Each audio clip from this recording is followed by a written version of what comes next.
Ассаламу алейкум. Витаю вас, друзья. Добрый вечер.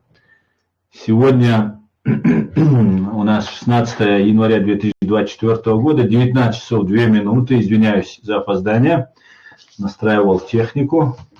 Я с ней не дружу, как известно.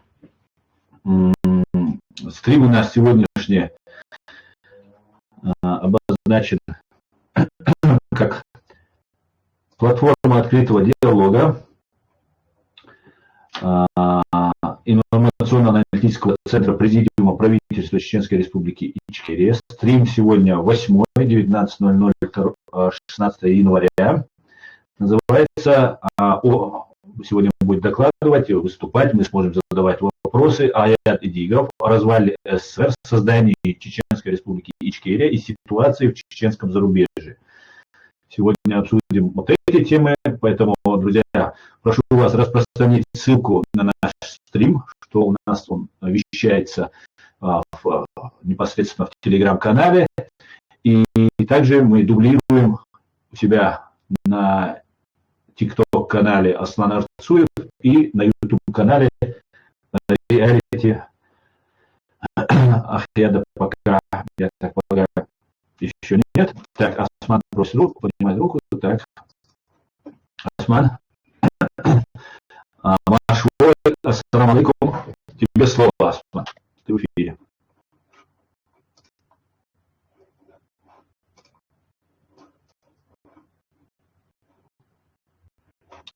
Осман, у тебя микрофон выключен. Тебе надо включить микрофон.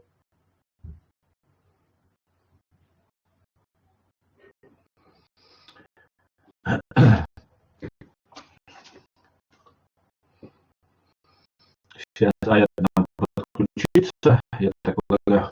Осман, Сергей, ассаламу алейкум.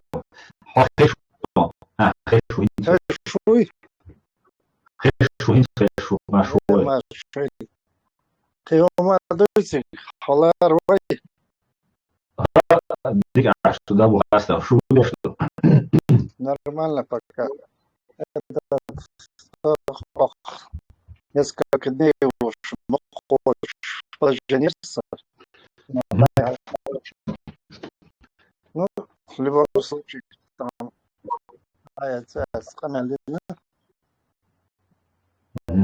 уже ладно должен. У нас на русском языке стрим. Тебя видно, ты в эфире, и если можно, пожалуйста, на русском. У нас есть не чеченцы в группе сейчас. Заходят люди. Я имею в виду, я вот эти дни уже, последний, вторник, да? Вторник у нас будет суббота. Вторник и суббота, да? Да, суббота на чеченском. Понятно. Я буду слушать вас всех. Спасибо. Для нас очень важно, Осман, что вы присоединились. Для нас это очень важно. Вы человек, который свидетель многих событий, многих исторических фактов, связанных с нашим государством и с нашим народом.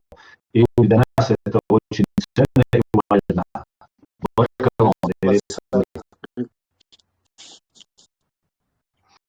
Аят сейчас вошел. Аят, если ты хочешь, ты можешь уже включаться. Мы ждем тебя. У тебя микрофон выключен, Аят, пока, если ты меня слышишь.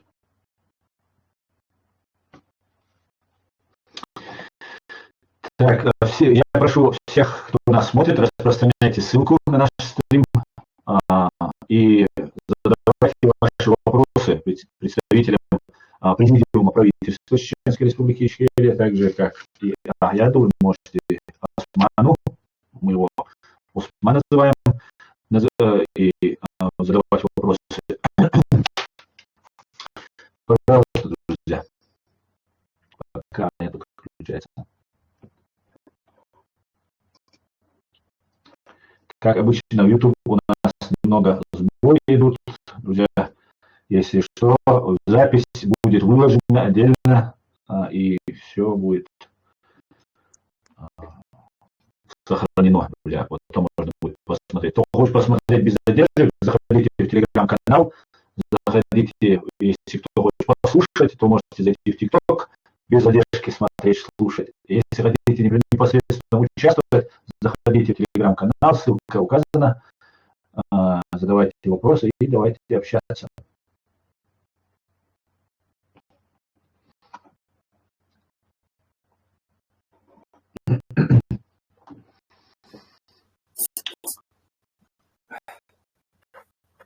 Алло? Да, Аят, Машулой, Тюрикюна. Алейкум, добрый вечер всем. Извините, здесь у меня получился один разговор неразрывный, который не прекращался, хотя я предупреждал там, чем такое было.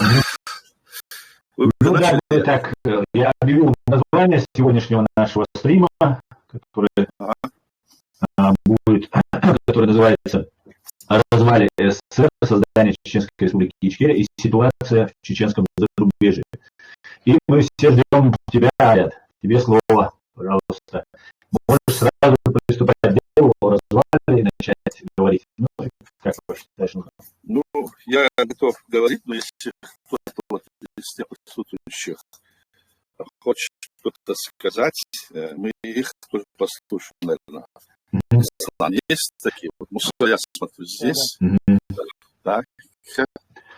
Нет желающих сказать, что-то высказать. Ну, если нет, значит, да. Можешь начинать. Хорошо. Значит, что мы говорили о развале СССР, мы уже говорили несколько раз, так?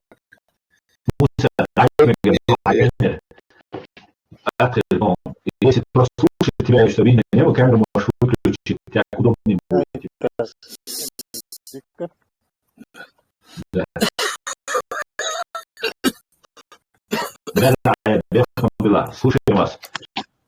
Ничего, нормально все. Все нормально. Есть, значит, развал СССР, мы говорили несколько раз. Почему развал СССР, а не распад? Здесь есть разница. Распад – это он сам распался. Да? А развал – это значит, его кто-то развалил. Помог. Ну и поэтому, почему его стали разваливать, что с этим связано. Вот эти вещи тоже важны. Раз такая тема, я скажу о том, что Советский Союз шел к развалу, потому что это была империя, и связано было с тем, что в самой этой империи не государство было для народа, да? А народ, население было эксплуатируемо этим государством, эта диктатура была полнейшая, не было почти ничего частного, кроме того, что это ложка, вилка, там, в основном, так, на 99%. И остальной народ работал на эту систему власти. На Западе было другое. Там было позволено западным странам, чтобы они могли, люди, я имею в виду, частные лица, свобода личности была позволена. И это давало возможность при свободе личности политическое преследование, чтобы они были от него отгорожены. Вот, допустим, в России сейчас тюрьмы прям заполнены этими политическими заключенными. А на Западе таких нет. Почему? Потому что здесь могут ругать, могут критиковать и могут избирать власть. Все его недостаток. И эта система власти, она позволяет позволяет устроить конкуренцию, там, конкуренцию в любом виде деятельности.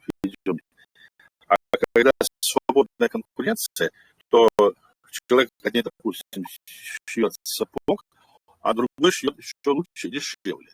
И таким образом, там, и это в любой отрасли, науки, техники, таким образом, вот при такой системе власти, Запад, это свободное государство, он стал развиваться гораздо быстрее и обоснованнее, Да,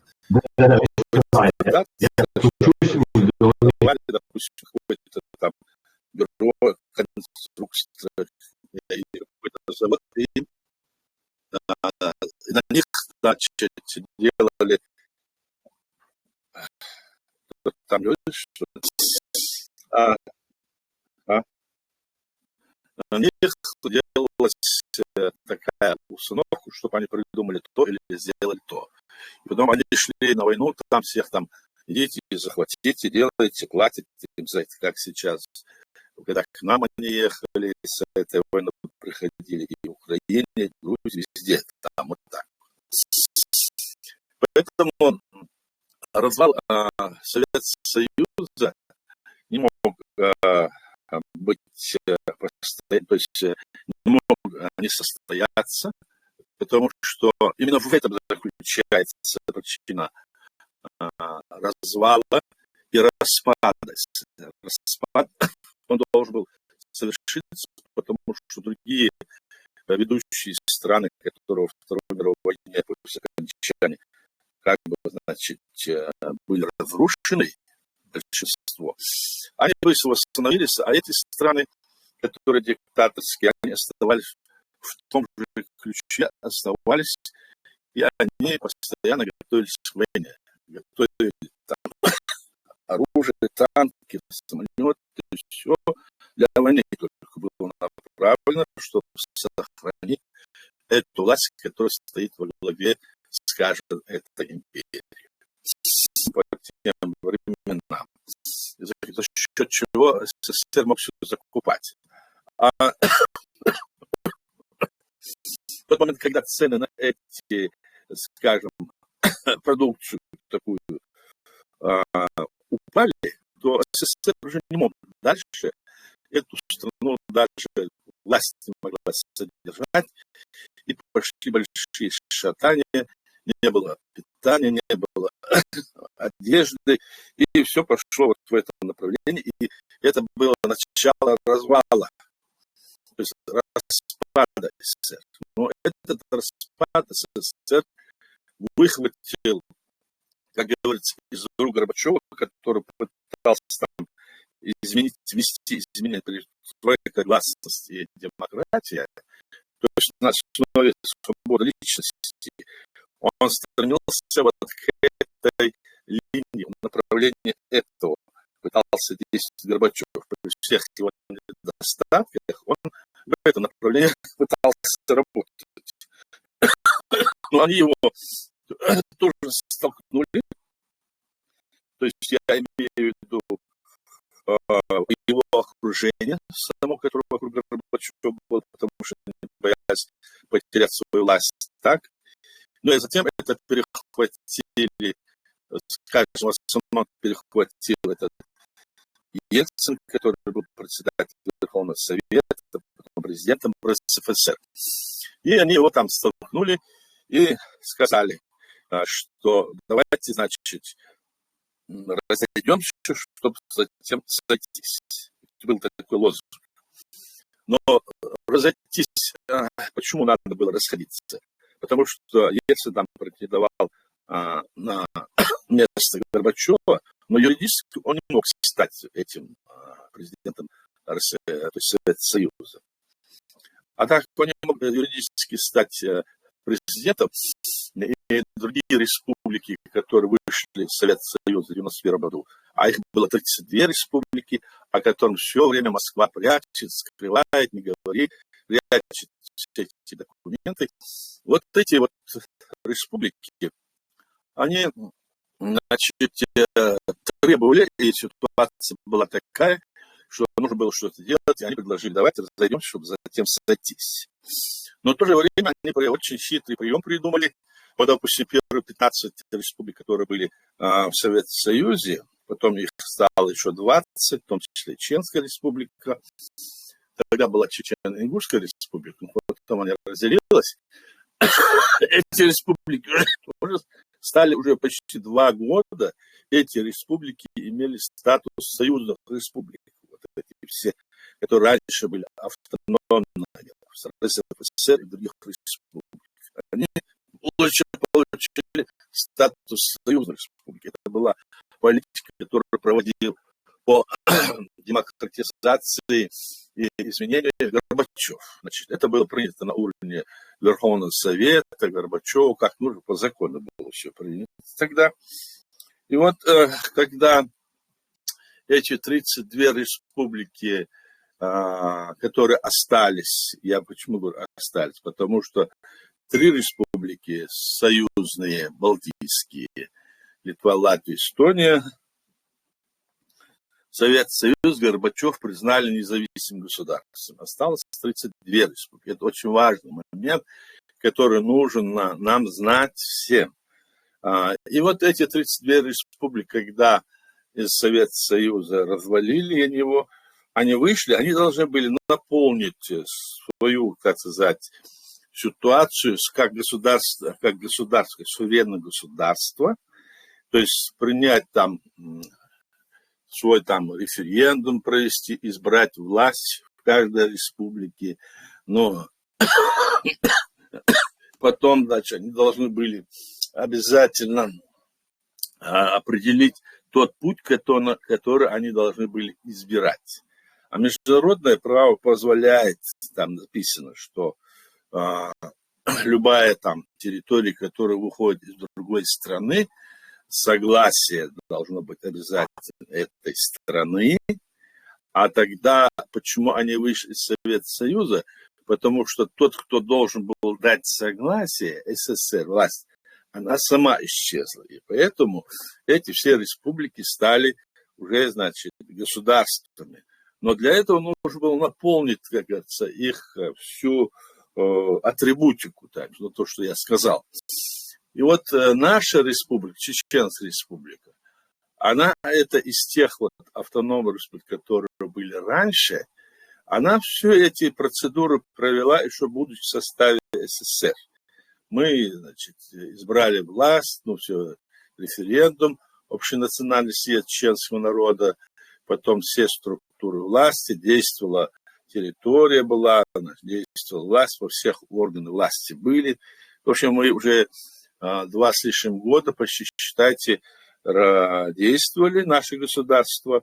И 12 марта 1992 года, уже когда Совет еще исчез в международном правовом поле, приняли Конституцию, которая говорит о том, что это суверенное и независимое демократическое правовое государство. Вот так было принято нашим народом. Это было все сделано на основании всеобщей декларации,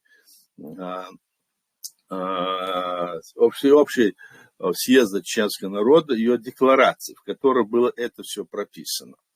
Поэтому вот такая ситуация была с нашей страной, а вот другие республики, которые вышли тоже вот таким образом, как и мы имели свое право на свою государственность, им всячески препятствовала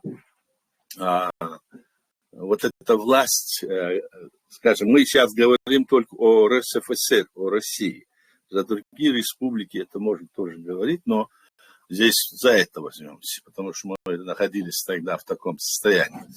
Так вот, всячески они препятствовали, чтобы они провели свой референдум, чтобы они избрали власть, чтобы они заявили о своей, как говорится, будущности. Как раз-таки, почему им это удалось сделать? Потому что во главе этих республик все еще сидели те коммунисты, которые были в СССР.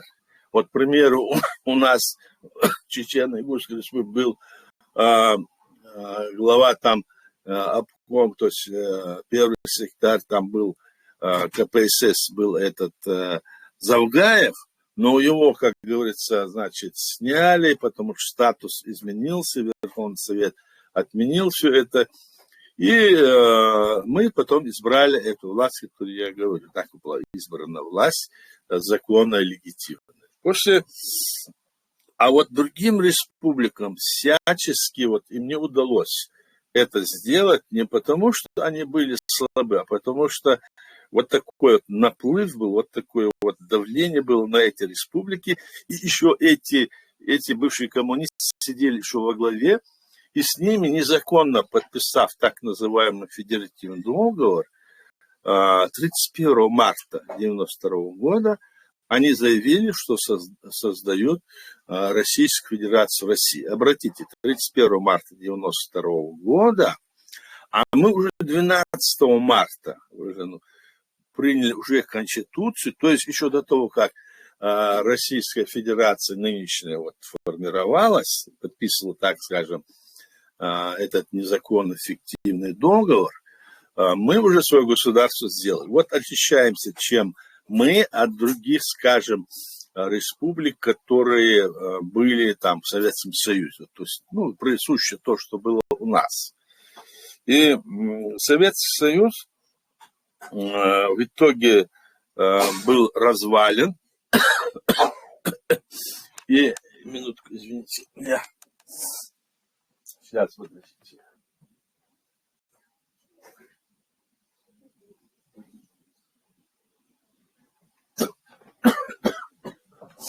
Секунду.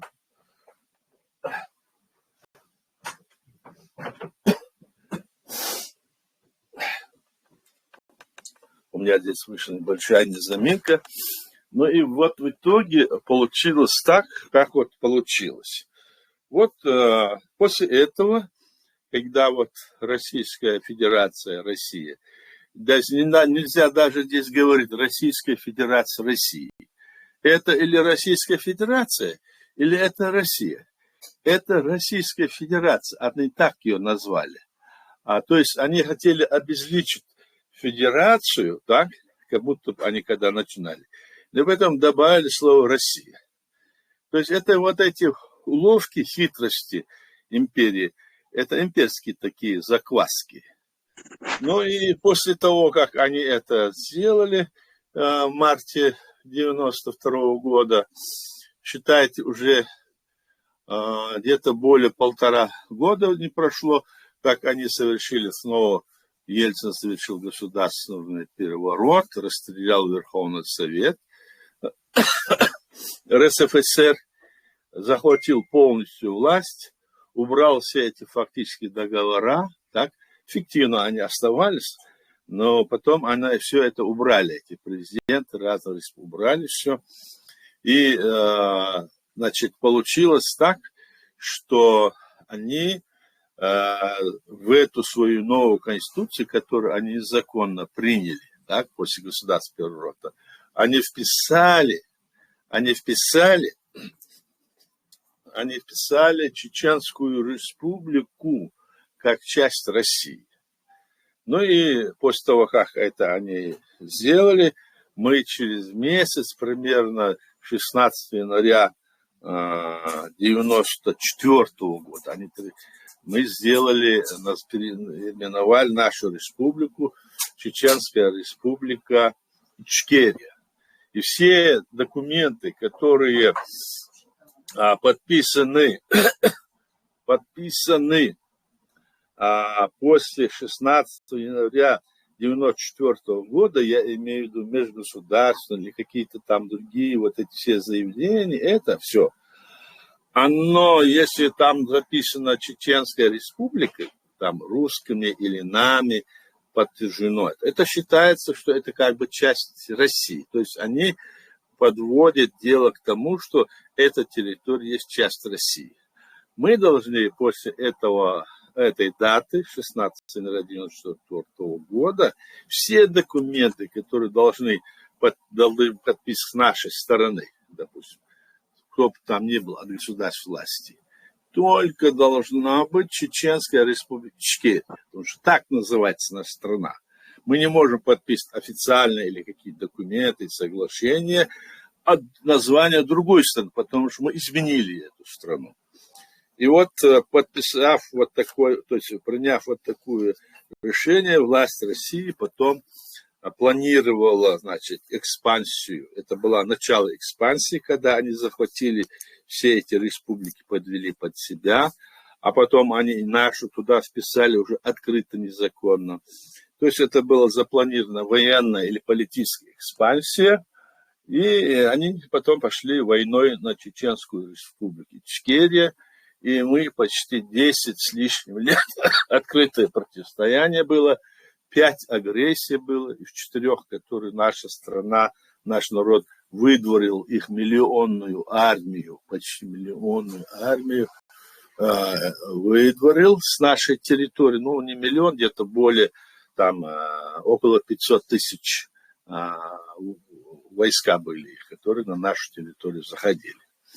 Вот такая ситуация была, и вот что происходило, и они снова возвращались к этой империи, они снова, значит, как видите, они называли нас бандитами, террористами, нашу власть, да, а на самом деле они сами были бандиты, террористы, и это были незаконные захваты власти, и на весь мир они на нас навешивали эти ярлыки, а остальной мир и Запад, в том числе, не делали ничего и пытались уговорить нас, чеченскую сторону, что мы являемся, в общем, одной из частей Союза, скоро будет демократия, по всей России все будет хорошо.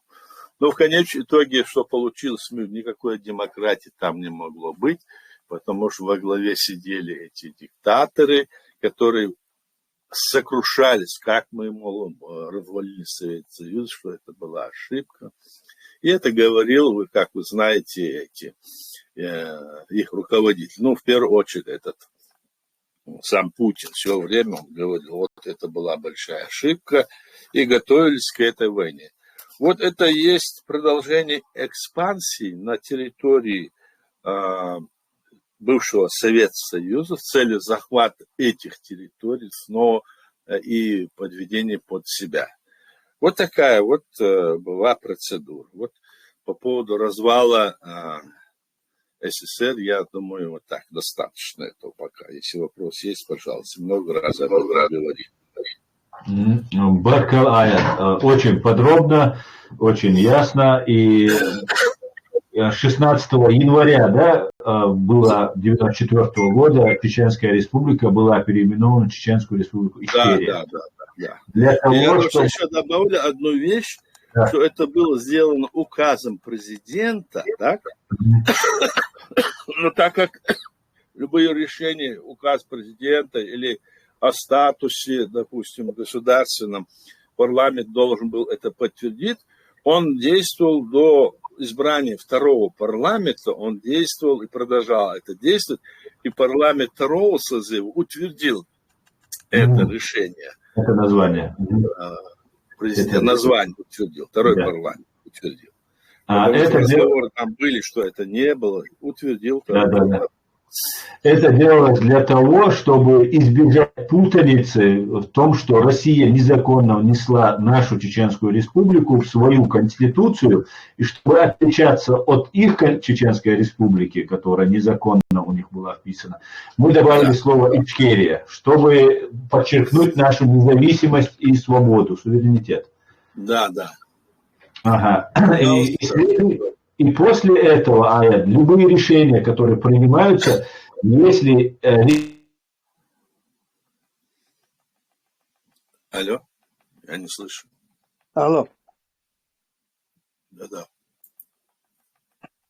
Это в последующем, после 16 января 1994 года, все государственные документы подписывались под названием Чеченская республика Ичкерия.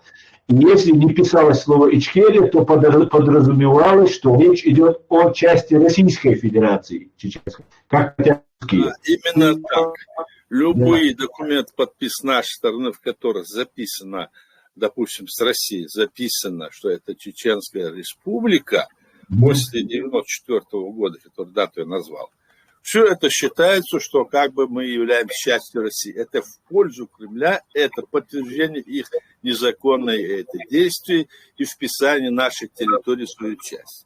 Поэтому это очень принципиальный, важный юридический документ.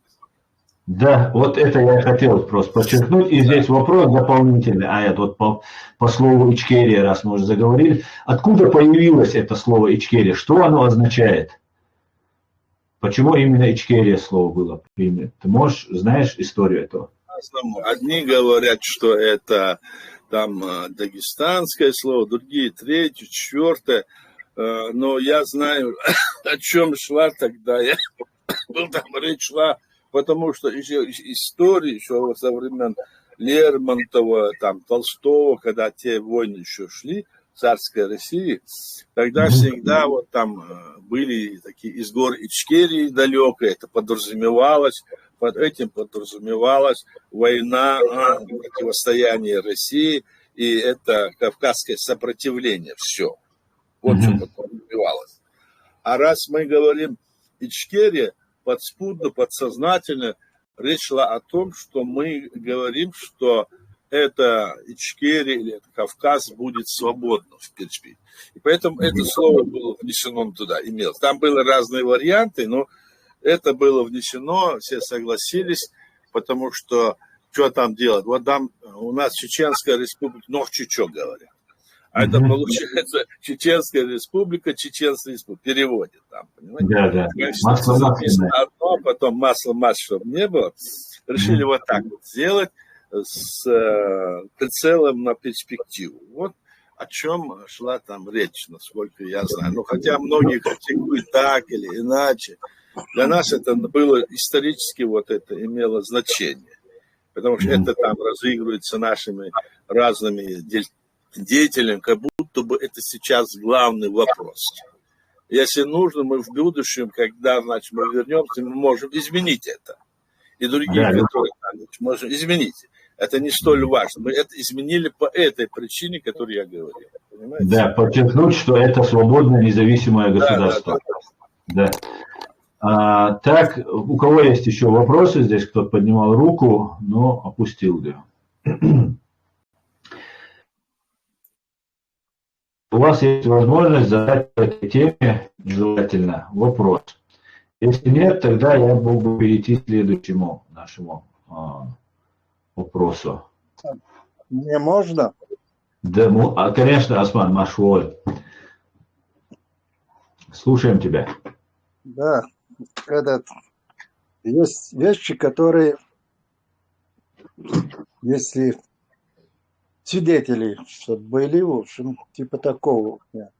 Я один человек, который Жагар объяснял вещи, в общем. И поэтому я хочу, чтобы люди знали, тем более вот молодежь знала, в общем. Вопрос такой. В первую очередь, это было в общем в 95-м году, кажется, или февраль месяц, конец февраля, или март в начале. Вот. У моего шефа, Дауд Ахмадов был, у него мы сидели, меня Жагар послал за статс-секретарь был Жагар Дудаев, наш статс-секретарь. Я поехал в Шара-Аргун забрать его. Поехал, и когда я поднялся в дом у них высокий был такой, на высоте. Поднялся, там женщины меня встретили, они сказали, что где-то скрывается, не знаем, нету его. Я вернулся. А Жагар мне говорит, а ты послушал женщин, а ты сделай так, не слушай женщин, иди в последнюю комнату, и там он будет лежа спать. Ну, спит, короче. Ну, я повторно поехал. 17 километров. Мне надо туда ехать. Поехал. Действительно, как Жагар сказал, он спал. Разбудил его, я ему объяснил, что так, Жагар просит, чтобы ты приехал. Он говорит, я болею и так далее, и так далее. Тогда взял я у него этот дипломат и приехал. Ну и нас кто, в общем, я перечислю их. Яндарби Зелим был, потом Ахмадов Дауд, потом этот Жагар Дудаев, был этот Лечи был, Дудаев Лечи был, но он вышел на балконе был в то время. И, короче, открыли папку, в общем, и там была карта. Эта карта, в первую очередь, он начал объяснять вот эту карту. Там были вот большие звездочки на каждый, ну, на Грозный, потом Нальчик, потом этот Осетию, на все эти, ну, весь Кавказ был там. Это, говорит, когда хотели Кавказ выселить, полностью Кавказ хотели. Вот этот остаток карты, в общем, ознакомил он нас всех. Потом там паспорта были. Вот насчет паспорта. Паспорт, этот образец. Он говорит, вот этот паспорт должен получать, в первую очередь должны, наши республики должны получать министры. Министры и замминистры, этот, как его, министры и министры иностранных дел и так далее. И с этими паспортами они должны, если куда-то вызовут его, в общем, за рубеж, они должны эти паспорта пробивать. Пробивать как надо. Но, чтобы штамп поставили и поехали. Ну и, говорит, Зелем Хендерби, говорит, а если, говорит, не пропустят, говорит, тогда второго пошлем так же, в общем, типа такого было вот так. Дальше 3 паспорта, это для мест, ну, это для простых людей, и еще один паспорт для, ну, там этот паспорт, он шутку даже сказал, что для этих оппозиционеров, в общем, которые против были, в общем. И дальше еще вопрос насчет наград. Эти награды, в общем, мой шеф Ахмадов Дауд ездил в Баку, чтобы забрать эти награды с этого, это, как, с Турции. С Турции они там делали их. И, в общем, война шла, это 1995 год. Ой, 95 год. И, в общем, мы встретили его, и мы с этими наградами, в общем,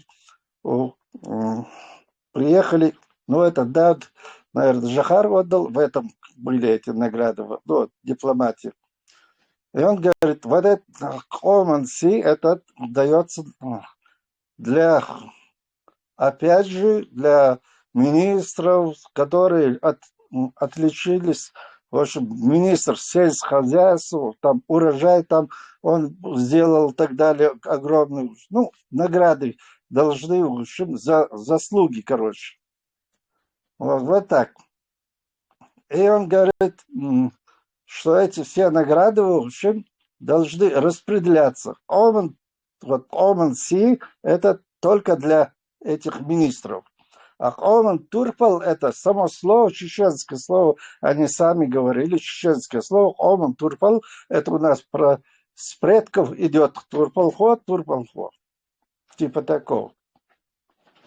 И Сёльжгала есть еще награды, в общем, там городские, в общем, там за отличие и так далее, и так далее. Вот так распределены были они, награды. Из 90 после, когда Жахар не стало, вот тогда они, эти награды пошли как попало, в общем, по всему, не только дома, Да и здесь, везде, в общем, повсюду, везде, в общем, есть и в этом, как его, Франции есть наши эти парламенты, в общем, комменсы имеют, в общем, ну, парламент понятно. В любом случае, Масхаду в эти времена это все делалось. А остальные эти все паспорта должны конкретно быть по назначению. И именно паспорта хотя бы. Сейчас вот паспорта делают здесь, в Европе делают, и зарабатывают на эти деньги. Я прекрасно знаю, где они делают, знаю все это. Знаю. Вот. Поэтому надо как-то к этому, ну, понимать, люди должны. И вот этот случай, никого больше не было там. С 95-го года мне часто приходилось сопровождать Джохару, в общем, вывозить его эти вещи, документы и так далее, и так далее. И до последнего позиции. Поэтому мне приходилось, в общем, и никто свидетелем не был. Все это скрытно было, все делалось. Поэтому вот и все. А я должен знать некоторые эти вещи. Ну и молодежь должна знать.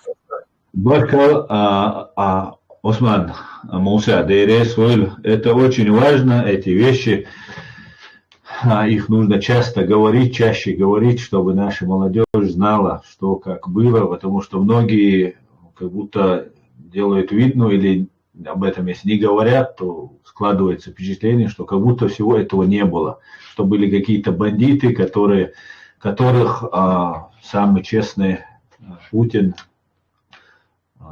освободил чеченский народ якобы от этих бандитов. Осман. Единственное, что если меня не станет, свидетелей нет больше. Да. И поэтому это очень важно, Осман. Вы свидетели многих событий, это очень важно. Дейрес Хуйлон Баркал за такую информацию важную. И надо почаще нам встречаться, говорить. И на чеченском нужно это говорить. Да. Это очень важно. Аяд, я могу тебе задать еще вопросы. Можно, может, кто-то есть другой, давай, а то мы между собой. Да, если есть кто-то другой, если нет, давай. Давай, пожалуйста. Ну, сейчас подождем, спрошу. Если кто-то хочет задать вопросы, задавайте, друзья.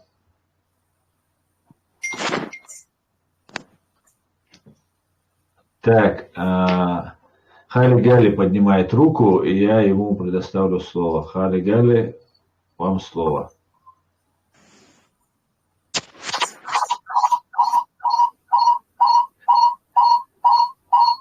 Так.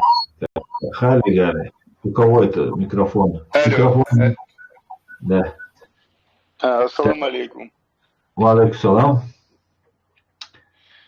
Вот сейчас часто смотрю стримы, и там есть такой Боровой, который предлагает Украине капитуляцию. Как вы думаете, что произойдет с Украиной? Ну, и что будет дальше, если Украина послушает вот этого, ну, как бы старого человека, который, наверное, и Джохару предлагал сдаться и капитулировать. Вот как вы думаете, что будет дальше? Ну, это вопрос такой. Боровой, он как-то увязан с тем, что когда он с ним разговаривал, Шахар Тудаев, в это время как раз-таки и успели они выпустить ракеты, погиб это. Если они послушают Боровой, то это будет, может, конец для сегодняшней Украины. Я имею в виду, поэтому его слушать нельзя, я так думаю. Он так грамотный и говорит такие вещи, все. Но то, что он говорит, это в пользу России, против Кремля. Хотя он говорит, я и против России. Потом он там придумывает разные какие-то вещи, что якобы вот я Джохару говорил, он это не сделал. все, что он говорил, это неправда. Я-то был в то времена рядом там, я в те времена хорошо знаю эти вещи, его разговоры, знаю это все. Вот что там, вот он может только вот эти вещи вот наговаривать, потому что со всех сторон они ищут.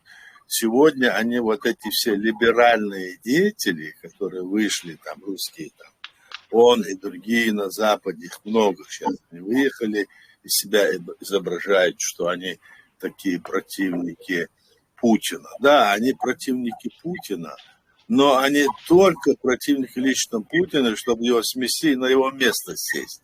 То есть у них идет внутренняя борьба за власть с учетом того, что сейчас есть вот эта война против Украины и все, а не этого. А сама система власти и всю эту Россию, которая есть, они потом чуть-чуть оправятся и снова начнут, когда закрыт. Поэтому верить им нельзя. Вот это я думаю. И Украина этого не собирается делать, насколько я знаю.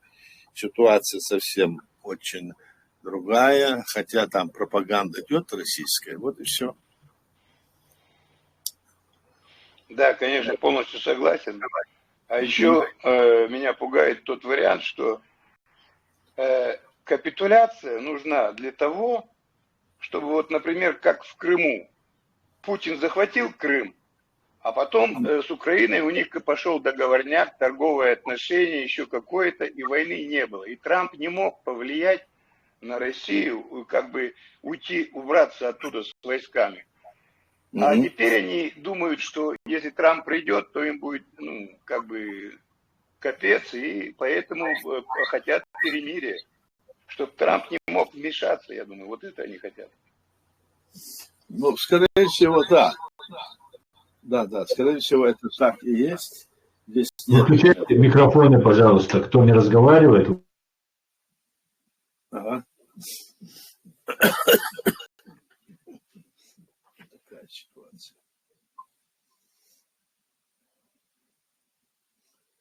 Ну, еще есть вопросы? Давайте еще пусть вот у нас еще вопросы.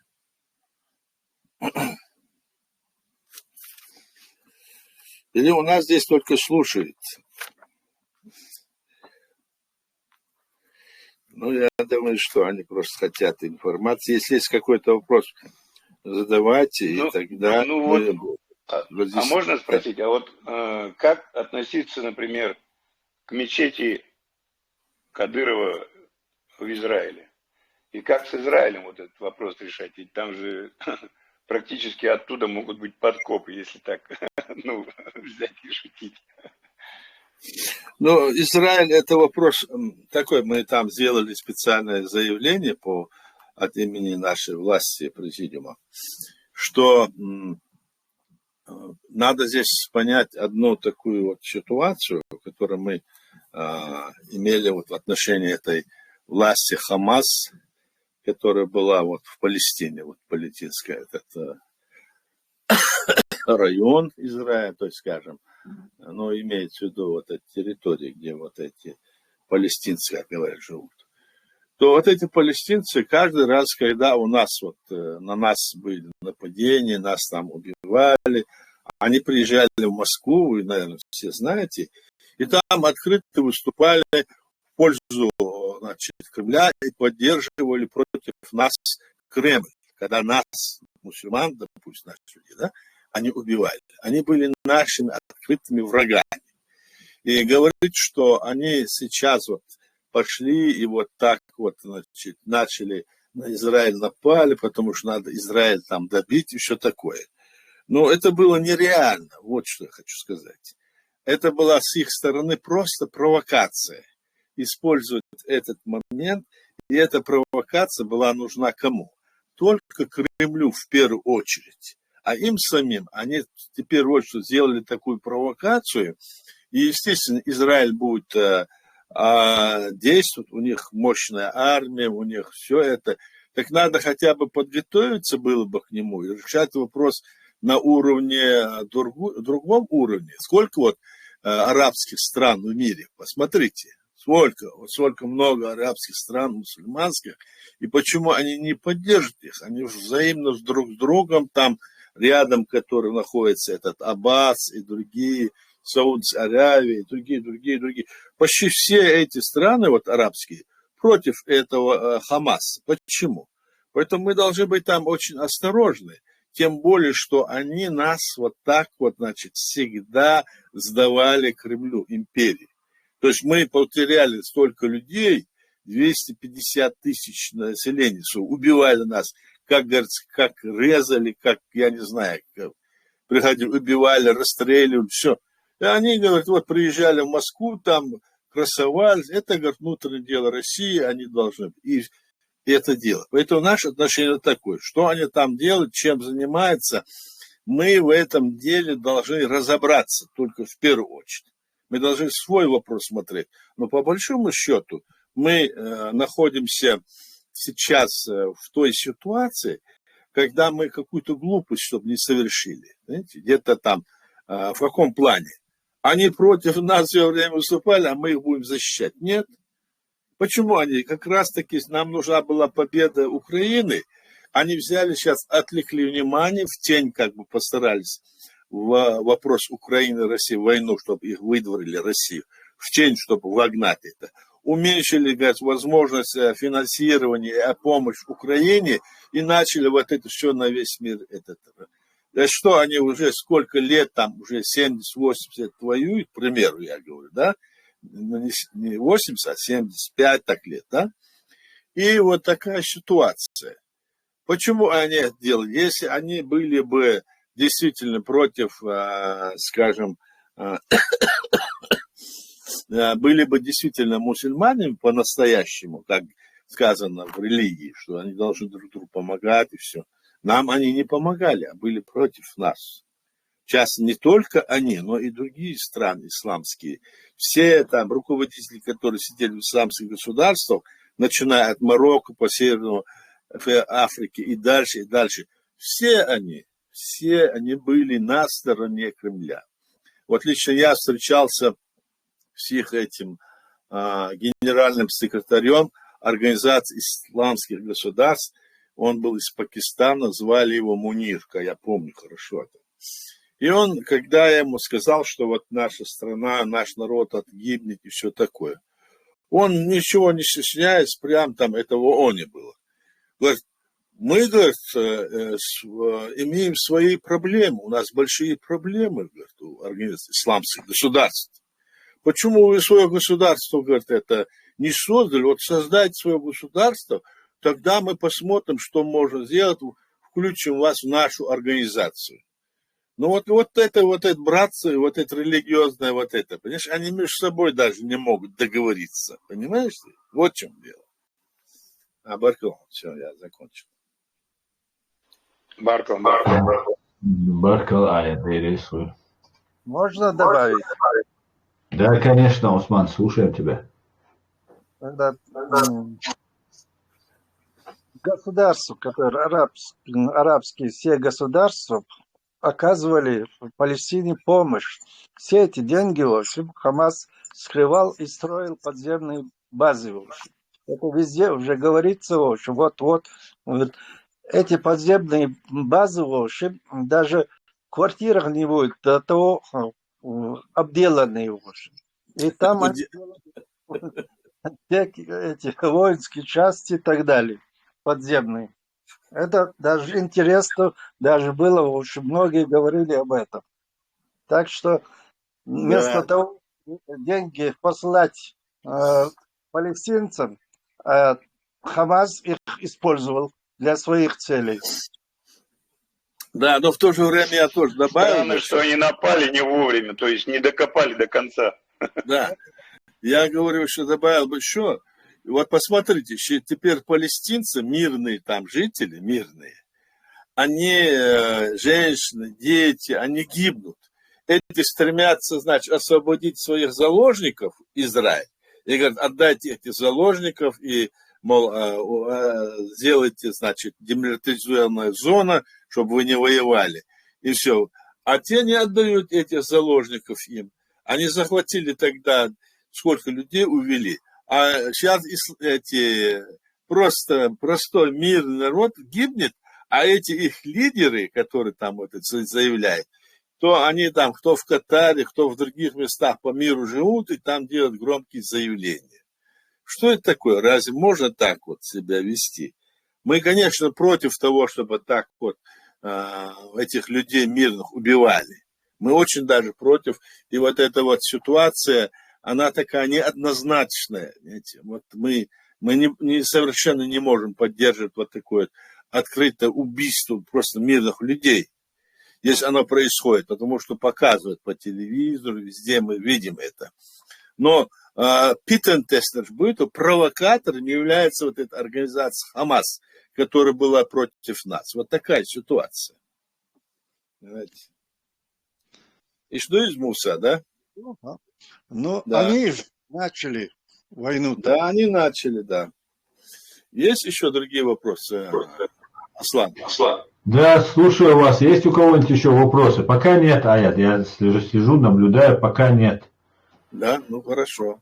Пока нет вопросов. Нет, но я бы хотел бы сразу перейти к теме, которая меня интересует, и хотел бы узнать твое мнение, пока нет вопросов. Давай. И есть, человек поднял руку, Аят, он уже давно поднимал, поэтому я свой вопрос отложу, и если можно, он пока... Здесь ника нет, здесь пунктир только, даже без ника. Прошу тебя, пунктир, тебе слово. Ассаламу алейкум. Может, ночью мотаюсь, руссо. Потому что разный народ есть. Другой, вы ночью матах, амял дешхан мою. Да, в субботу будет, значит. Проблем нет, постараюсь. Давай. Я хотел задать вопрос. Можно здесь сделать такую функцию, чтобы, типа, ну, как сказать, я забыл сказать на русском. Типа функции, чтобы, если у кого есть проблемы, у нас будут свои адвокаты, свои финансовые, типа сделать такую систему, как правительство.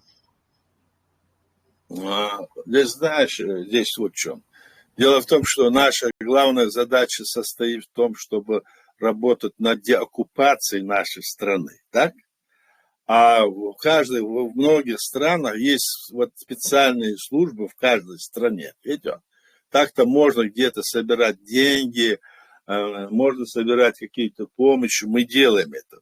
Вот у меня очень много за эти годы, там огромные папки, столько, тысячи, может быть, я всегда пишу там ходатайство, кедер, вордер, обращение к разным государствам, правительствам, кто сидит в тюрьмах, вечно. И многие наши, кто есть, они пишут. Это есть наша помощь. А так-то, адвокаты, и все равно местные же должны быть адвокаты. Когда наши адвокаты вырастут здесь, когда они будут, вот их мы можем наши подключать. А так их нанимать, они все равно они присутствуют и являются членами этих государств. У них есть специальные службы. Только так получается это, понимаешь? Это, конечно, хорошая была бы создать вот такую вот. А то получается, одни то говорят, другие то говорят. Мы много над этим думаем всегда, чтобы их как бы развестили. Вот сейчас вот ужесточилось отношение вот на отношение наших людей. Вот примеры. Я знаю вот у людей, которые имели политическое убежище, да, вот конкретно я знаю людей, они имели политическое убежище, их срок закончился, а теперь им просто бумажку дали и сказали, вот ждите теперь до какого там года, сейчас до 27-го года, потом придете, просто бумажку дали и все. Хотя до этого у него были там десятилетние эти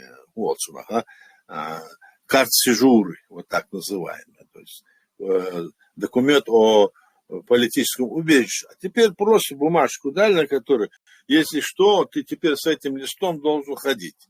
То есть в отношении Вайоханду здесь идет такая вот тяжелая вот ситуация.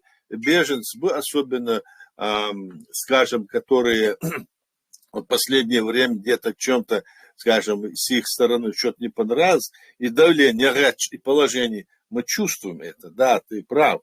Мы должны обращаться, вот если это будет, дальше будем обращаться в международную организацию, ОБСЕ, Европарламент. Эту работу мы будем делать и делаем. Понимаешь? И что он доход. А так создать что-то, это же ее надо финансировать, понимаешь? Финансировать. Там должны быть адвокаты, их финансировать надо. Финансирование там платить этим людям надо. А это на добровольной основе, да, ахдует что, понимаешь? На добровольной основе, адвокат, шкабарши, военбол, бирбош, мабац. Правда, у них есть бесплатные эти адвокаты в мэриях. Есть, допустим, я не говорю за Францию. Оно не знаю, как в других местах. И что он доход. Ну, я понял. Я не особо имел в виду обычные беженцы. Я имел в виду, которые из-за российских, пропаганды, которые сидят в тюрьмах, чтобы их вывести оттуда. И, собственно, штаб Европы, если у кого есть серьезные проблемы с властью, чтобы они могли обращаться туда. Я понял. И оказать, а вот, допустим, вот раз к слову сказать, вот, допустим, мы вот в прошлом месяце, 11-14 декабря у нас была там встреча Европарламента, потом в начале было в Варшаве, и там мы принимали специальный меморандум. И в этом меморандуме, вот по предложению еще, это Аслан Арцуев там настоял, я это вынес туда, и там рассмотрели и приняли этот вопрос. Помнишь, Аслан? Скажи об этом, так? Для того, чтобы вот то, что ты говоришь. Хорошо? Аслан, не слышишь? Да, я просто микрофон был выключен, все слышал.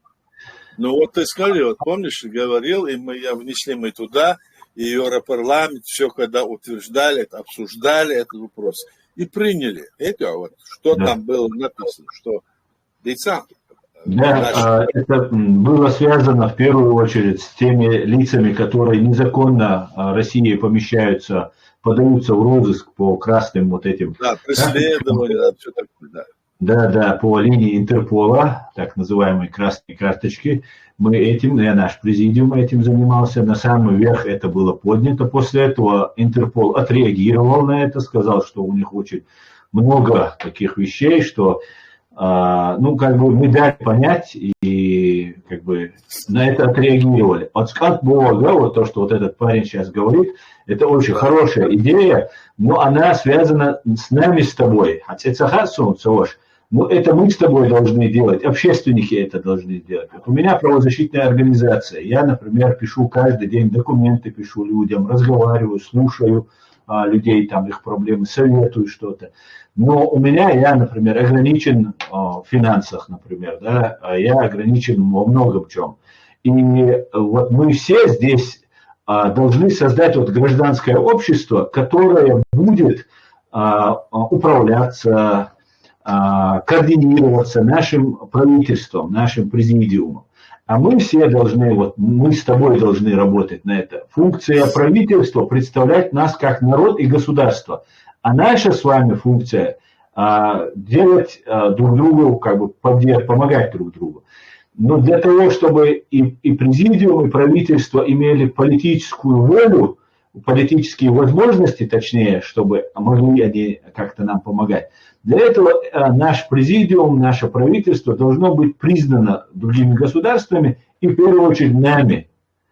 И вот когда у нас будет посольство, здание, где можно собирать, штаб такой, ты говоришь, штаб должен быть в каждом государстве. Это есть посольство нашего государства, представительство нашего государства. И это хорошо, что ты об этом думаешь, но когда ты думаешь, ты задумываешься, что я могу для этого сделать, какой вклад я могу сделать в это. Вот что требуется от нас, от всех граждан Чеченской Республики Ичкерия. И как-то так, если коротко. Да, вот для того, чтобы вот это мы должны, у нас здесь 250 тысяч, 300, говорят, тысяч. Каждый раз кто-то добавляет по 5, по 6 тысяч, не знаю сколько, где-то 250-200 тысяч, может быть, наших беженцев по всей Европе, я имею в виду. Если бы мы могли объединяться и действовать строго в тех правилах, закон международного права, как наш народ объявил, так? А то у нас здесь появились люди, которые делают все для того, чтобы сказать, что нашего государства нет, что это государство, есть, что надо другое государство построить, другое делать, идите нахуй. И потом там одни религиозники, которые придем туда, сделаем там исламское государство, как будто это мед, который вот верить в это хотели бы, да, мед, что это, да еще, как будто это можно сделать. Нет, это нельзя сделать, не имея, значит, ресурсов военного, политического. Даже весь исламский мир, так называемый, сегодня не имеет никаких ресурсов для того, чтобы противостоять, скажем, остальному, значит, цивилизованному миру. Вот где я читал недавно, что, оказывается, внутренний, то есть валовый доход, который есть в мировой валовый доход, да, не знаю, вот у меня это запись сейчас я нашел, значит, вот сказано, мировая, значит, передовая демократическая цивилизация имеет 65% мирового внутреннего валового продукта. С другой стороны, цивилизационная диктатура, которая имеет только 2% внутреннего валового продукта. Это что такое, мы же понимаем? Понимаешь? Это не значит, что ты имеешь деньги большие, а у тебя, чтобы ты какой-то продукт произвел, что-то ты делал, вот эти вот демократические страны, которые я говорил вам, они производят столько вот продукта разного, видите? Ну, они имеют все фирмы, там, заводы, ну, все, что угодно, которые, я говорю, Масаур 65%, а остальное, вот, диктатура, они только 2% производят мирового валового продукта. Вот что происходит. Поэтому здесь вот эти разговоры о том, что мы пойдем там то сделаем, это нереально. Поэтому людям не надо верить в этих людей.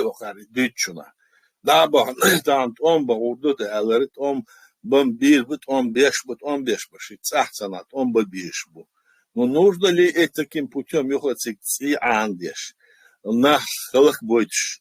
И тем более для нас очень важно сейчас, самый важный момент тот, что мы должны сделать все для того, чтобы нашу страну оккупированную, далее все законно, подчеркиваю, что это законно создано в рамках международного права государства, чтобы вот эту линию поддерживали. А то вот у нас здесь много деятелей, которые все называют себя властью, и не имеет под собой никакой доказательной базы. Вот, допустим, не буду сейчас называть это, а доказать база, и вот, Худахабях Леш был беженец, Шай Айдл мы от имени Чешской Республики Ичкерии будем то делать, то делать.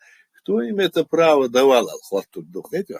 Или тот там другой пойдет сказать, ты на переговорках, вот так вот вокруг да около можно крутиться, а если какие-то конкретные действия будут, то переговоры или встречи скажут, пожалуйста, предъявите ваши полномочия, Алдис.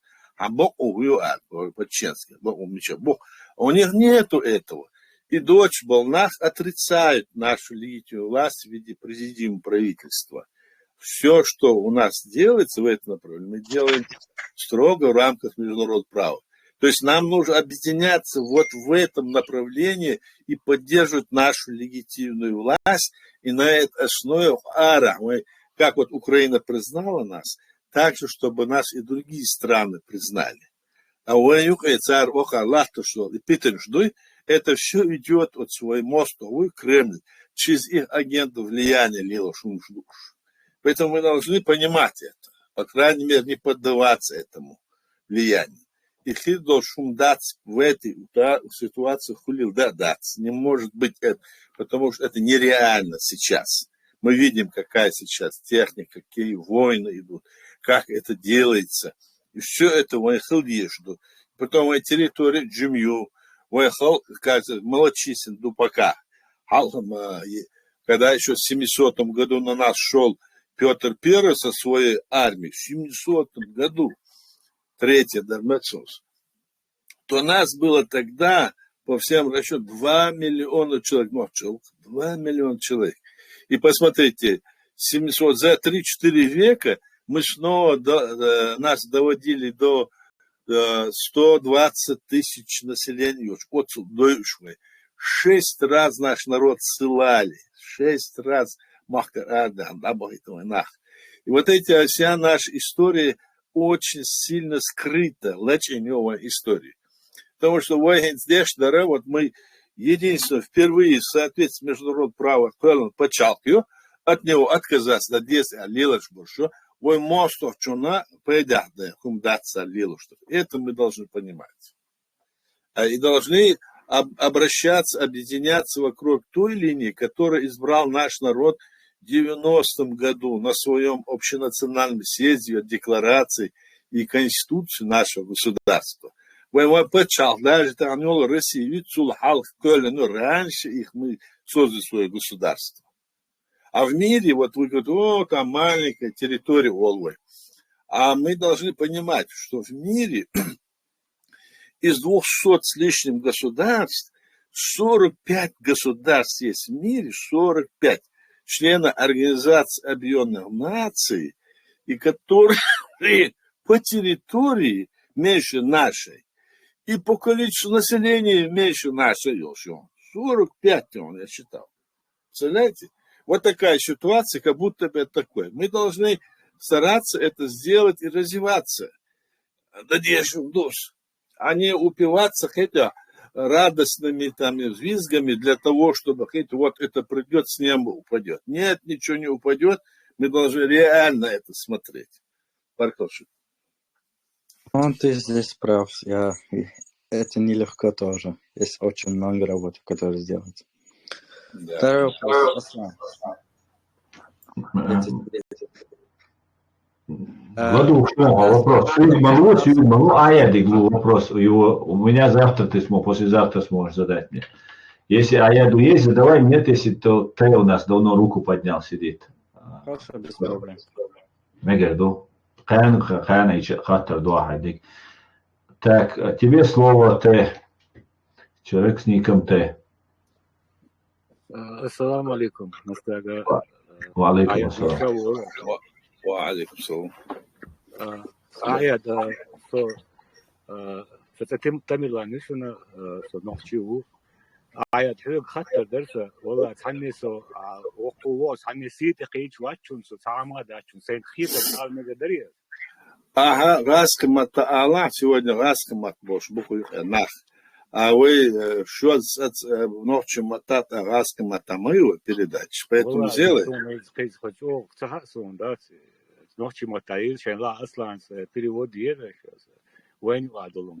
Ну давай, Аллах переведем. Аяд عدلة لله ودقان يقعد ما سوى قد لارسون عدحل عدلة. Вопрос задавай, второстепенный вопрос. Да, توخي أنا عدود لهم حون ديك دوت حون خاخ شادقية. Да. تغن ليش دينا وين نستلوما إنفيش نستل دقوين ما هأر دقار وقدوي. بصو أورا ديق دلا دوي. يديق دلهم هيتس دات سوي حل هدون دحر دونادو. دوي تغن ليش دينا سوي حوي إذا تبوش بتش حلق دخلش دلوش دكشادق يتحيش كيري خلش ولي خردات الوين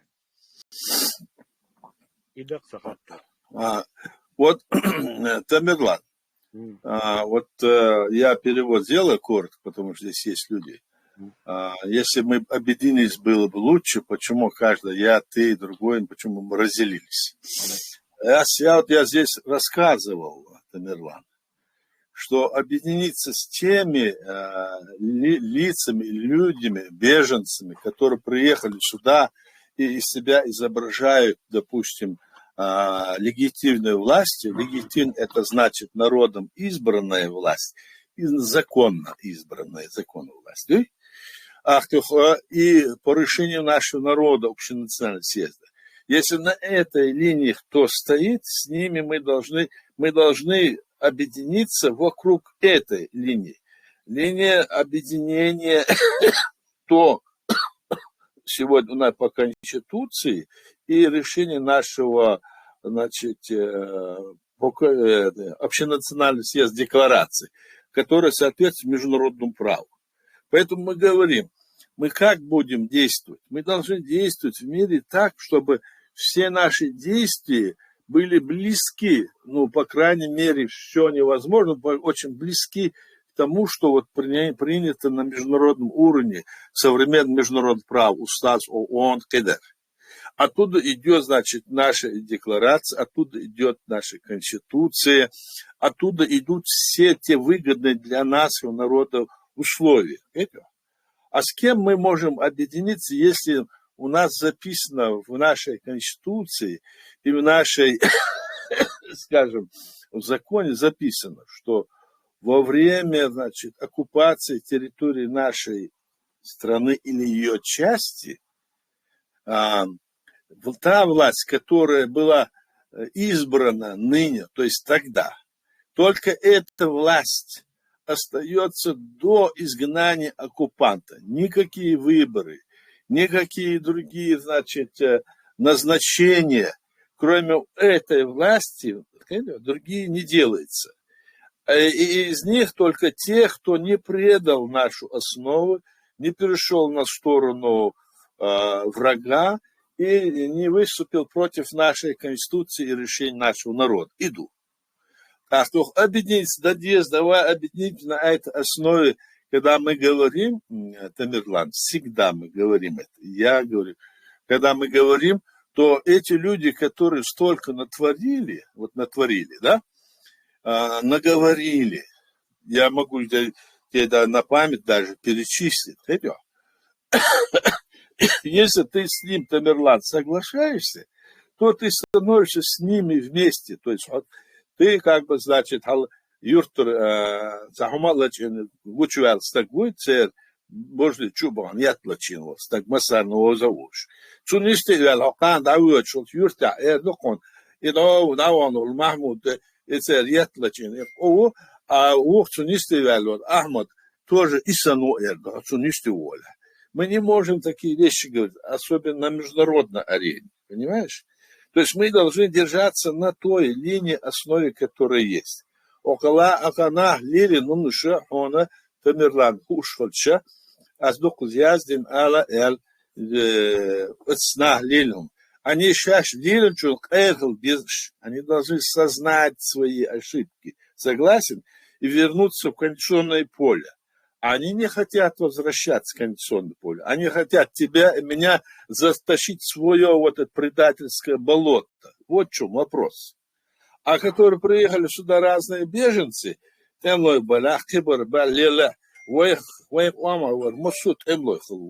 наши люди, которые вот были, я говорю по себе, очень многие наши близкие люди были там, воевали, противодействовали, многие погибли. А сюда, которые приходят, и себя герои изображают. Так наши люди, многие погибли, близкие и тебе, и мне, мои близкие тоже погибли. Они себя, и потом себя пытаются изобразить деятелями там, от имени нашего государства, говорить и государство, это нам не надо, вот это нам надо, то так говорит, неправильно создано государство, потом неправильно признано это государство, говорят, так? То переходит с этими либеральными этими деятелями, которые русские, которые там Ходорковск, Хибар, Руйсан, Хамершно тоже. Вот из-за этого мы должны, Тамерлан, определиться, на какой основе мы будем объединяться, понимаешь ты? Вот на какой? Мы должны объединяться, ты согласен, на основе только того, что наша страна была, значит, государство было создано нашим народом, общенациональный съезд честного народа, Конституцией, и этими 5 раз на нас нападала Россия, 4 раза столько людей погибло, и мы перешли в подполье, и мы ведем сейчас работу на международной арене для признания нашего государства. А это для нас важно. И если мы это не сделаем, признание на международной арене,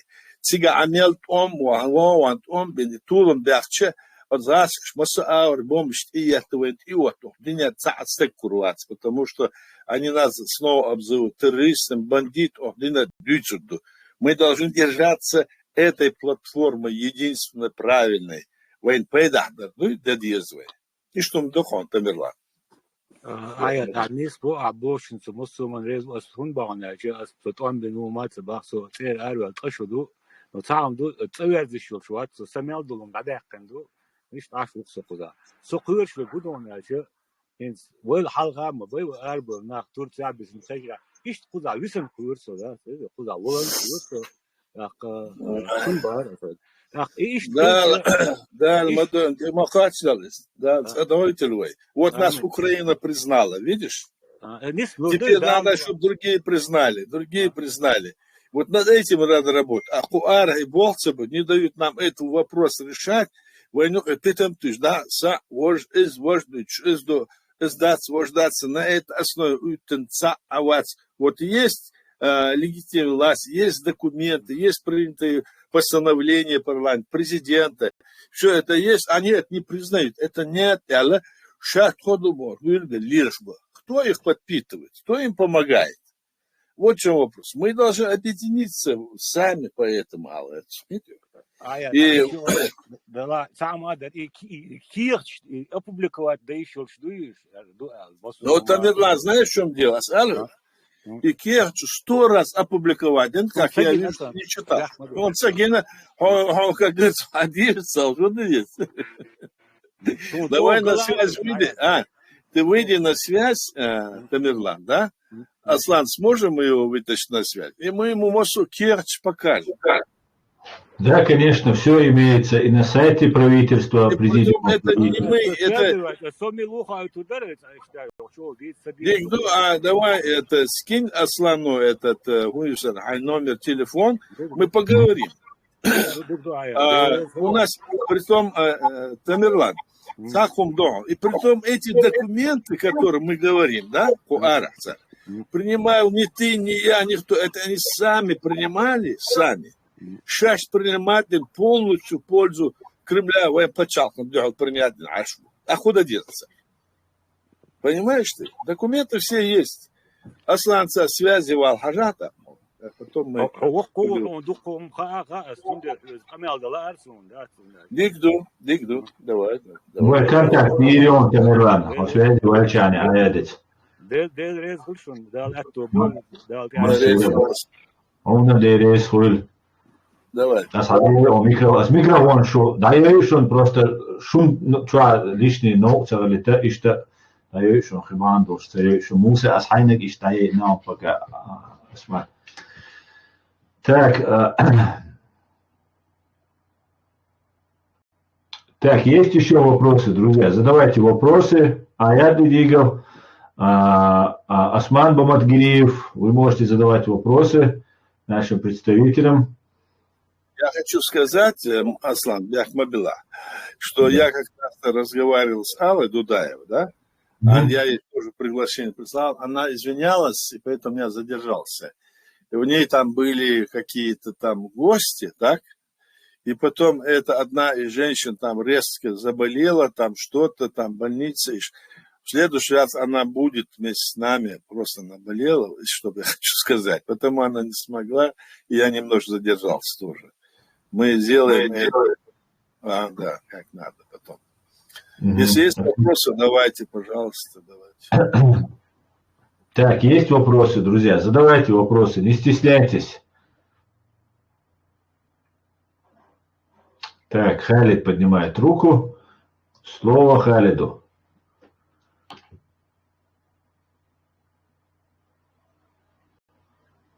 Халид, тебе нужно включить микрофон и можешь говорить.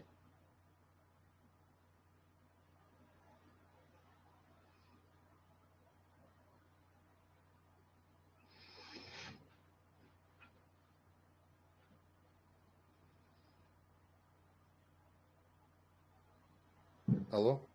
Да, хорошо, Халид, слушаем тебя. Все, Лехел, приветствую всех еще раз. Сейчас слышно, да? Да, хорошо слышно. Вопрос хотел Ахьяду задать насчет Украины и ее так называемого признания ЧРИ. Пожалуйста. Ну, мы это разговаривали еще раньше тоже на этой теме. И где написано конкретно, то Украина признала вчера, я не видел этого. Там есть просто там пункт, там признаем оккупированную как территория, которая оккупирована, и все. Да. Сейчас Аят ответит. Здесь и... Да. Ну, Все, да? Вопрос, да, задал? ну, пока первый вопрос. Ага. И просто,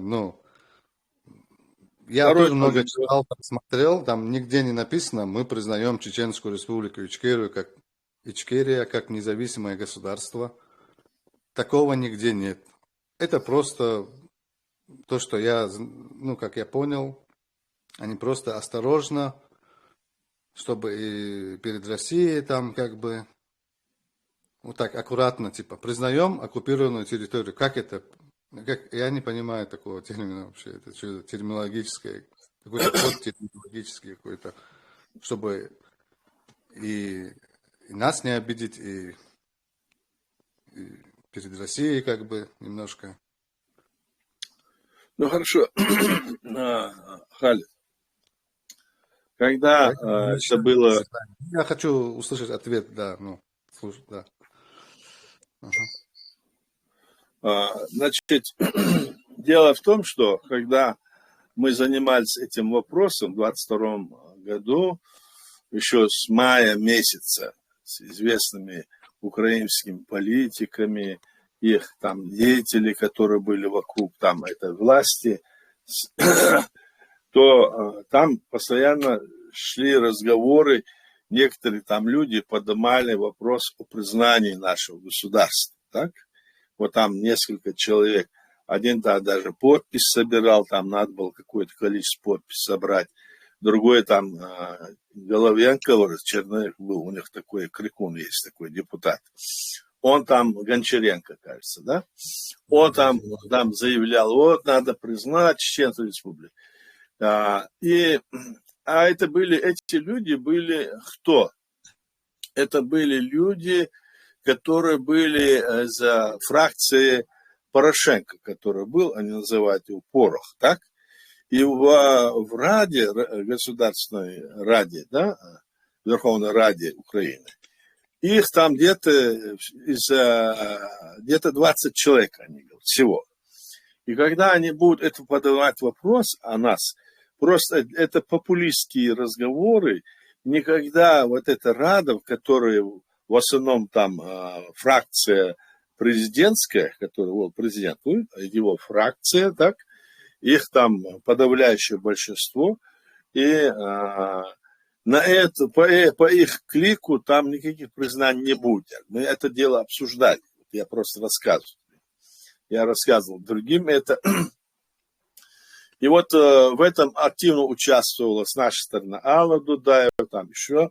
Я участвовал, мы-то встречались с ними, говорили много. И вот когда мы обсуждали, там шли разные вопросы были. Вот представьте, с мая месяца до октября это шло. Мы писали там воззвания, обращения, писали много. Вот я недавно даже опубликовал у себя вот эти заявления, которые мы делали и направляли там. И дело в том, что тогда был выработан такой документ, который был согласован с двух сторон, что Верховная Рада признает там заявление, хотя сейчас мне под рукой нету, признает, значит, Чеченскую республику как оккупированную Россией и осуждает геноцид чеченского народа. То есть они, если она оккупирована, значит, это незаконно оккупированная территория, фактически должен Алмаду, то есть это есть та реальность, которая есть сегодня. Понимаешь? Значит, она признается... Подожди, я расскажу, а потом ты. Хорошо? Значит, у нас есть основания говорить, что это наше государство незаконно оккупировано. И это признает, и это поддерживает Украина. Это очень важно. Это раз. Второе. В международном праве есть понятие такое, что даже косвенное признание считается признанием. Вот я пример тебе приведу. Почему мы на это согласились? И потому что остальная вот это вот этот вариант был подан как президентская фракция для нее, чтобы они это восприняли и чтобы для нас это было тоже важно. Вот когда в 92 году, июле месяце, российские войска, значит, под договору с нами были выведены полностью из Чеченской республики, тогда Чеченская республика называлась, это тоже было признание нашего государства. Потому что это было косвенно доказано, что когда Чеченская республика, Чечено-Ингушская республика от нас отсоединилась Ингушская республика и вошла в состав Российской Федерации России, и Российская Федерация России на своем Верховном Совете в Думе приняла решение о том, что Ингушетия входит в состав Российской Федерации России, и ни слова не было сказано о Чеченской республике, это тоже было признание нашей республики. Так? И когда нас признала Грузия в 92 году, 12 марта, это тоже открытое признание было. То есть формы признания есть такие или эти. Для нас важно было сейчас в этих условиях, мы такие же письма написали, вот, которые Украина написали, мы написали, я говорил, и в Литву, в Латвию, Эстонию, потом вот эту в Польшу, во все их органы власти, президент Хечат. То есть вот так это стоит вопрос. То есть нельзя же сейчас сказать, вот оно действительно действующее государство, так, что оно, значит, свободное государство, мы сейчас будем устанавливать дипломатические-экономические отношения, хотя в какой-то степени идет там война, каждый день гибнут люди. И в этой ситуации они это делают. Это для нас важно очень, понимаешь, Халид? Вот и все, я тебе ответил на этот вопрос. Я понимаю, что это немаловажно, но все-таки как-то странное это признание такое.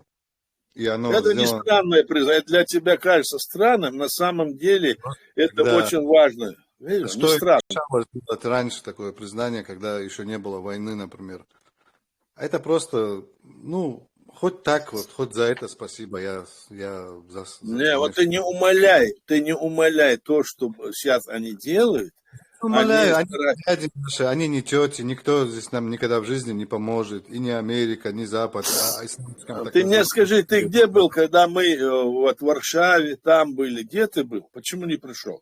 Потому что мне никто не сообщил, мне никто не сказал, как раз мне... Ну, я тебе сообщал, я посылал тебе информацию. Да, дела были. Но если в следующий раз я туда приеду, не приедешь, я уже запишу в списке эти оппортунистов, запишу тебе. Это 11 ноября, да, когда было, да, там? Да. Мы были потом встречались с президентом Дуда, это польский. Об этом сейчас же здесь по-другому все. Сейчас это другое, но тогда же было так, я говорю. Президент до сих пор есть. Ну ладно, вообще, какой у тебя второй вопрос? Второй вопрос какой? Ну, второй вопрос, скорее не вопрос, а просьба. Просто я тут слушаю, отвлекаемся на разные темы. Это Палестина, Израиль, еще что-то там. Нам зачем это все? Некогда. Пусть они там разберутся сами. Жалко людей, конечно. Мы должны за всем наблюдать, все должны видеть. Вдруг к нам закинут случайно ракету. Мы должны знать все. Поэтому. Мы знаем и так все, но времени нет просто на это все, отвлекаться как бы. Много важных тем, мы должны как-то, я так думаю, не знаю. Хорошо. Но я об этом тоже сказал. Ты слышал, что я говорил сам? Еще одна вещь, что вот многие наши не понимают сути вот всего того, что какая власть у нас, кто как. До сих пор каждому надо объяснять постоянно вот это все. Ну хорошо, тогда вот я это объясняю, да? Даже не знают, что в 90-м году какие законы были, вот это все, почитать историю самому, поискать источники. И вот так. Ну, не все же читают, не все за этим взять. Людей обманывают постоянно. Мадус, да. Немножко самому можно же постараться там поискать какие-то там... Но мы с тобой упрекать не можем наших людей все равно. Они бы поняли. Вот Тамерлан вот сказал, говорит, дайте мне, нигде я не читал. Мы ему дадим. Если ты его знаешь, ты тоже с ним свяжись, поговори. Вот так взаимосвязывается, да, нас, как говорится, нам масаавор, дуй, ой, хаден, ой, халдин, ума затереть, да, слять шумдор, да. Я надеюсь, что мы сможем это сделать, и поэтому будем делать. Дигдует, Халид, тогда. Дигду. Все. Баткал Халид, Дейрес, Хуэль, аса микрофон отключить, чтобы поменьше стало.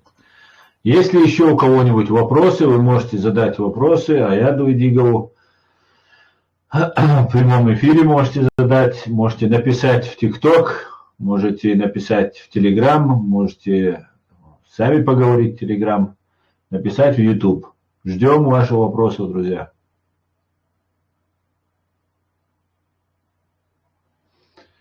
Вопросов нет.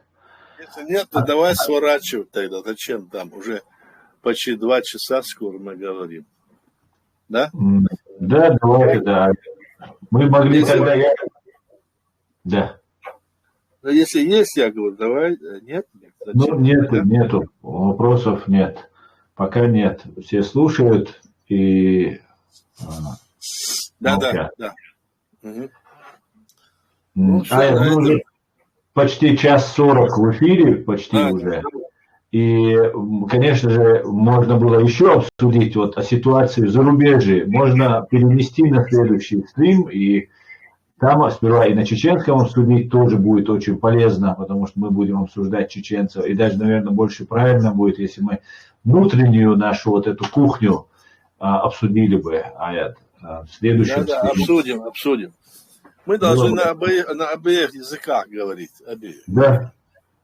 Полностью. Хорошо. Ну, так, давай завершай тогда, давай. Все. На этом наш сегодняшний нельзя заканчивается. Пригласить кого-нибудь на ваш чеченский стрим, чтобы переводили на русский. Ну, это будет немножко затруднительно, потому что это будет, если делать синхронный перевод, это будет мешать докладчику, и это будет не очень удобно. Но... Ичкерия, слава Украине, Господи, благослови Америку. Спасибо, Халигале. Дай Бог. На этом здесь человек поднял по имени с ником Хасан руку. Аят, давай последний вопрос тогда. Давай. Да, Хасан, тебе слово. Ассаламу алейкум, бюстикхиль. Валейкум салам, Хасан, солнцевой зерно. Машу. Я забыл твой ник, что ты под ником. Там просто так. Да. Отключенным уходом захицу, собрался, не селимату. ويا اي شو عدالق زغرينيتي دول سون زاغيت يا وقال كزغ تسوينا جوينا وي وينك خينا وين Америка, ни Англия, ни Франция, ни международное право, ни ОБСЕ, ни ООН, никто никогда ни в чем не поможет. И я никогда не надеялся ни на Америку, ни на что. Асун Бог, со гражданину, но чуть-чуть. Сей с диах по интагуат, со канвел тагу. Я халх висталчен хинце. Запомнить цели, все очки шара десенца. Хаста таст.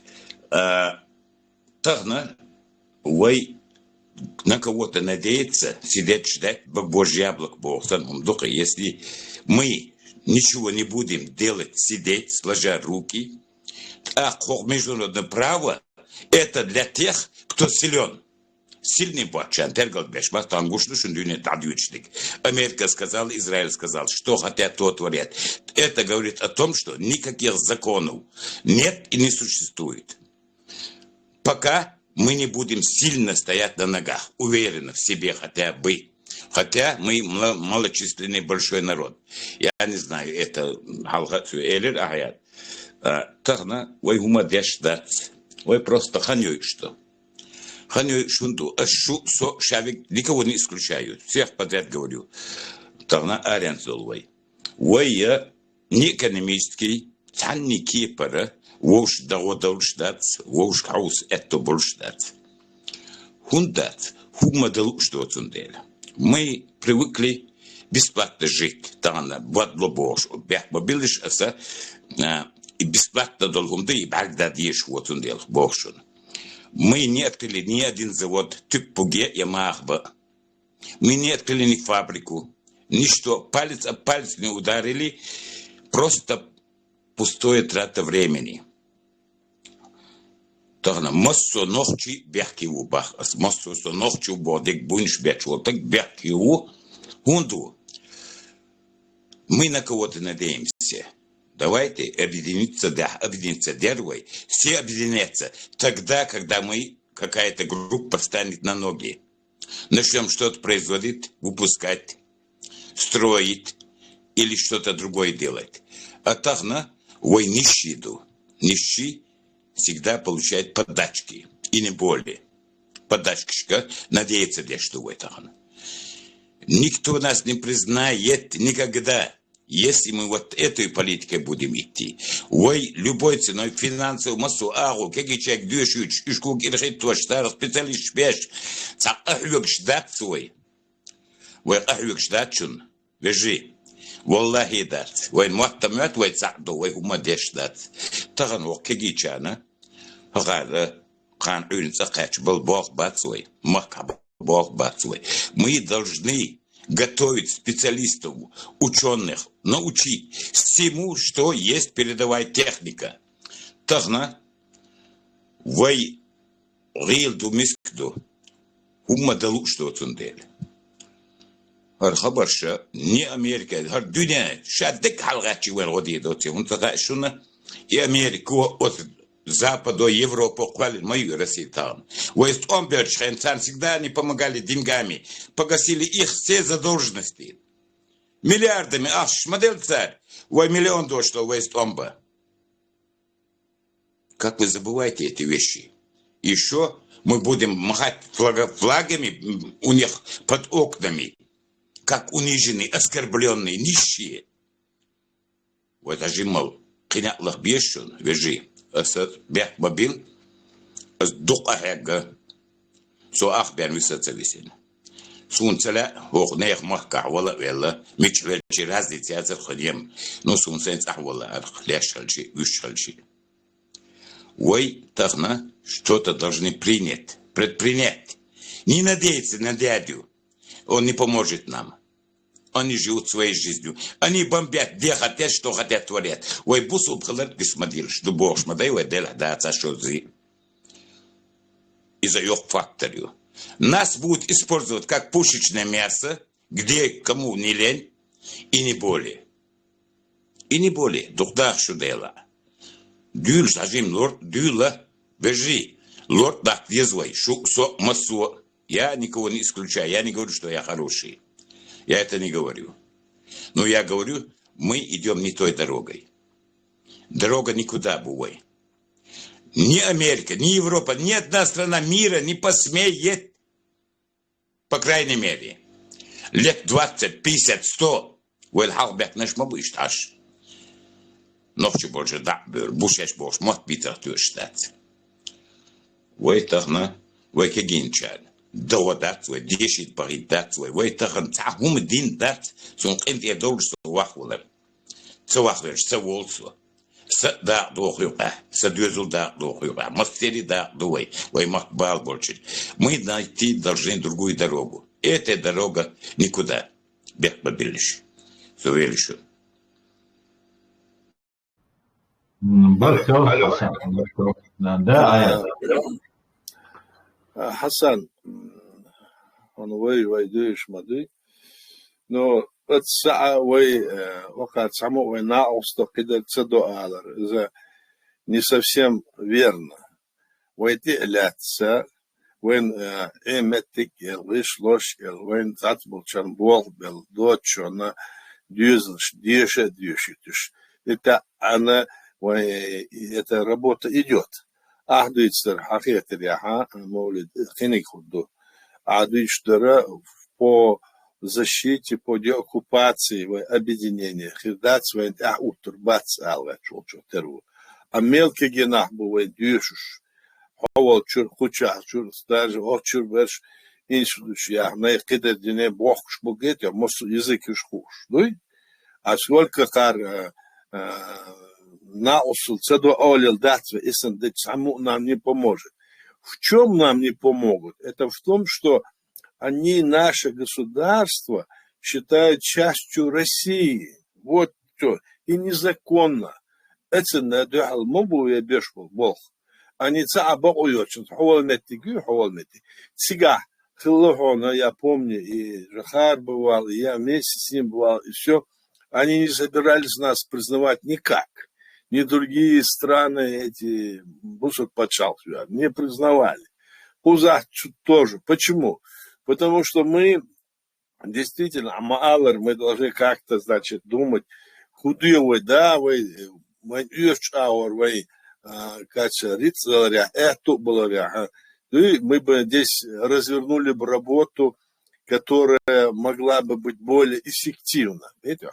Но вопрос в том, что вот за Аскашки и Ахчнукадук, они продают все, что есть, даже и от Сэлдюхалдяля, и то они миллиардами получают деньги, и эту войну даже Украины ведут. Они же ведут это? Ведут. Поэтому у нас сейчас, чтобы Украина, вот сега Цартомберкана, и Лежболя, чтобы они победили там, для нас важно. Поэтому наши там бойцы участие принимают, и для нас это положительно тоже. То есть мы должны знать, что мы делаем, а что мы построим.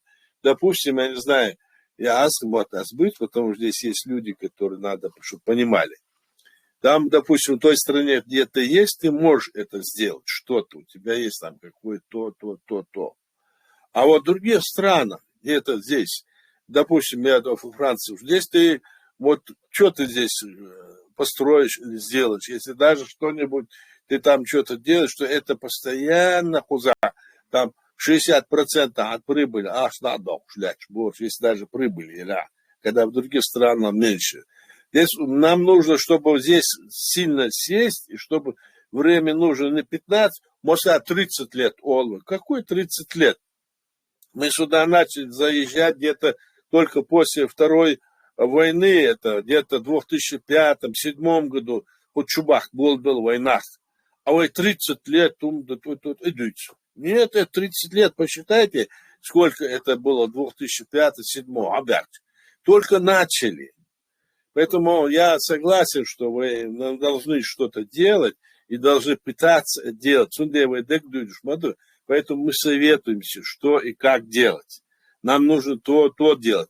А разнобой хыл, потому что у каждого вот понятие какое-то свое, и не хотят быть законопослушными. На Западе, вот эти люди законопослушные или незаконопослушные. Если они законопослушные, потихоньку поэтому мы должны приучаться, если мы даже свои законы, свои решения, которые принимает наш народ и наш конституция, какой может быть разговор в отношении нас, Алхет? Да, вы ваш дедебивен худац, вы ваш, но мы главное сейчас должны направление вы должны, вот до то иду, должен. Герду эл цанбох Аллах держдой. И целять ухудаться Алхетсун. То есть на одной линии мы должны держаться. Я иногда на ченский прихожу, но все равно Алхетсмау, ну и что? Мне такой ответ тебе, Оли. Сокейте, Аллах Халил. Но в любом случае, аят дурдахаршу, шудат алишьятер. Ну, ара стабючен до там, дом доч, кош камбел козашеш та бумати дреш та мале хёрш бо на стабютер. Я соцаг до шват ете тани дет обшат дет шват. Тахна цана ост. Цана ост. Такарвок вейн ю дол хумана резулш. Вейн общий дол хуман. Тахна Массо дюш буде, дюш бу. Дюш бат мазывал, жена кедина, хотя дюш бал бу. Мы должны, вы почалки бухана, таган. Перечислить хала, а со пример я решен. Афганистан, я хор бюсин дин алиет это тагул шалцет, хор бюсин шита хор юрт холчак волшат, эвет такой худу шеш дуй хоюч. When таболчан шудуй мацага. Примеру, шудуй цага. Уйша وقلش بو شعبك ليش نخبو شيء باغبش نخبو دين تاع باغبش وديوقش نخبو مصو اغوى ديوقشتو ويسعى شدو богш лерха, мы должны создать структуру власти, силовые структуры. Мы должны обучить наших инженеров, конструкторов, искусственный интеллект из-за таганлет омбу, тома знаний, тома бу из-за тансадешита, альбусу дина тестин маамди богш нахбу. И маамди, тахн вайкеда, датс богу шо цакиеш мадати, вай обеспечить дин датс, сун таблет кацел, су шох Турция. Таблет кацел, я вай комитет штадин тамица дина. Хабасаевский, Хамасхадовский, бог, да сахпы швах квалитин сухуся. Я не уехал, меня привезли сюда на операцию. Потом Интерпол туда-сюда, аэропорту арестовали, и таким образом я был вынужден по другим чужим документам проживать тут, проживать теж вовсю. Существую. Но я работаю, несмотря на свой возраст. Тахана во всех направлениях, вандеш до берж, богба, мы должны отобрать 2, 3, 4, 5, я не знаю, сколько там надо, совет директоров. В рекламе яшбеш, кибег яшбеш, 60%. Нигде этой истории нет такого, чтобы доход у тебя забирали. Есть от 1300, например. И что? Тахна, массу фильм с Бобеш мою. Но Бобеш, убытки Бобеш, мы даст. Мы должны найти направление. Мы хажиш, он делал почалкина, их закон действует. Израиль, там будут нахбоишь бу. Америка, там будут нахбоишь бу. Да будь она проклята, эта Америка. Он его и защищать. Когда по ее вине по всему миру происходит вот это все. Царь Кулшувай говорит, халифат клалин, киек клалин, вайдай аль-хам. Сокращение мира идет, по большому счету, если вот так рассудить. Ну и что дать, when выгодно дать, шлица. Но when выгодно дольше война, дать, чувак, мы нужны, Украине нужны, как реклама, как войны, например. Кечана юш дуай, Сирия ищивай, кечана юш, инс Филистине юш, веш мокда белла, Сирия, Филистин, Палестине, октошна мадацой. Тахна, вай автоматч грант томешги юаки утханият. Итемш бацош. Тахна, высокотехнологический герзду. Киду. А у нас есть специалисты? Нет. Так мы должны их воспитать в этом духе. Мы должны растить эту молодежь. Войн пейден. Веш махкац, адиш нахан бел шумахали. Векан унцадизин. Его бандитское государство вахош. Мы должны объединить вот эти нашу молодежь, дать им работу. По крайней мере, постараться. Войга ахчахач, войга духу технологии гумжда, уэн амчи и война двойне выгодно. И деньги будут, и свое необходимое у нас будет. Не просить ни у кого ничего. Где оккупация Бог был многосанна, хабар тяхалдиш мадатиш. Это должно быть на деле. Любой гума на деле должно быть. Только зоватен, что на воштуарна, а войн юга. Вы эдельцер, чувахат дюльш.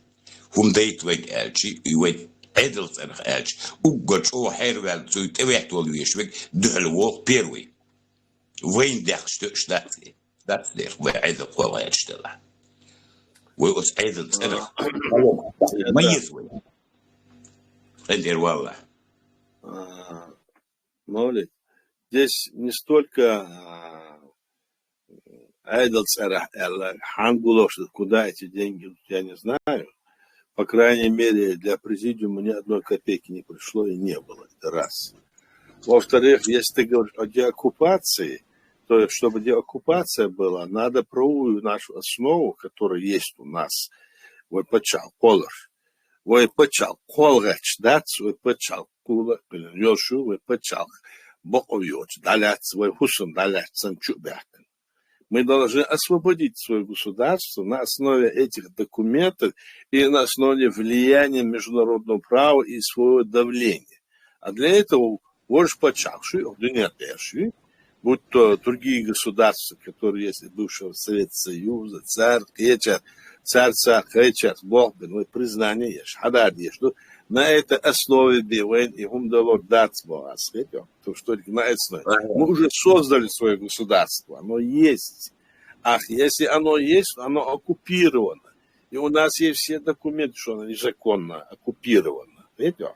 Я понимаю, что иногда вот тылой, цацулгум олвей там, полез, вагунадер. Полез, а лишь дат паратяхти, что вот почал. Вы мог, вы не забил. Да. И что? Именно.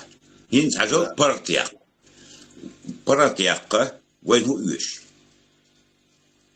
Вопрос возникает. Паратяхка возьму ешь. Мы должны на этой основе сам есть. Вен ахча южда правительстве адел ахшда цундвайдин хума до цундер. И даряк мадезари ой бахас за 20 лет летишь. Я не приехал сюда. Меня привезли, потому что я был очень тяжело ранен. Когда бах больше штавьен вот. Ну, эльхамдуллах, из-за кук ирхватем свой бахбаца. Кук шлами спидно. Дело не в этом. Дело в том, что тахна в всех направлениях мы белшбеще нахл мобизвой. Ах, когда правительство вахдил ах, и делит луартинство не получил. Ах, завод Даильч определенный процент, неприкосновенный запас вахдил шалдишту.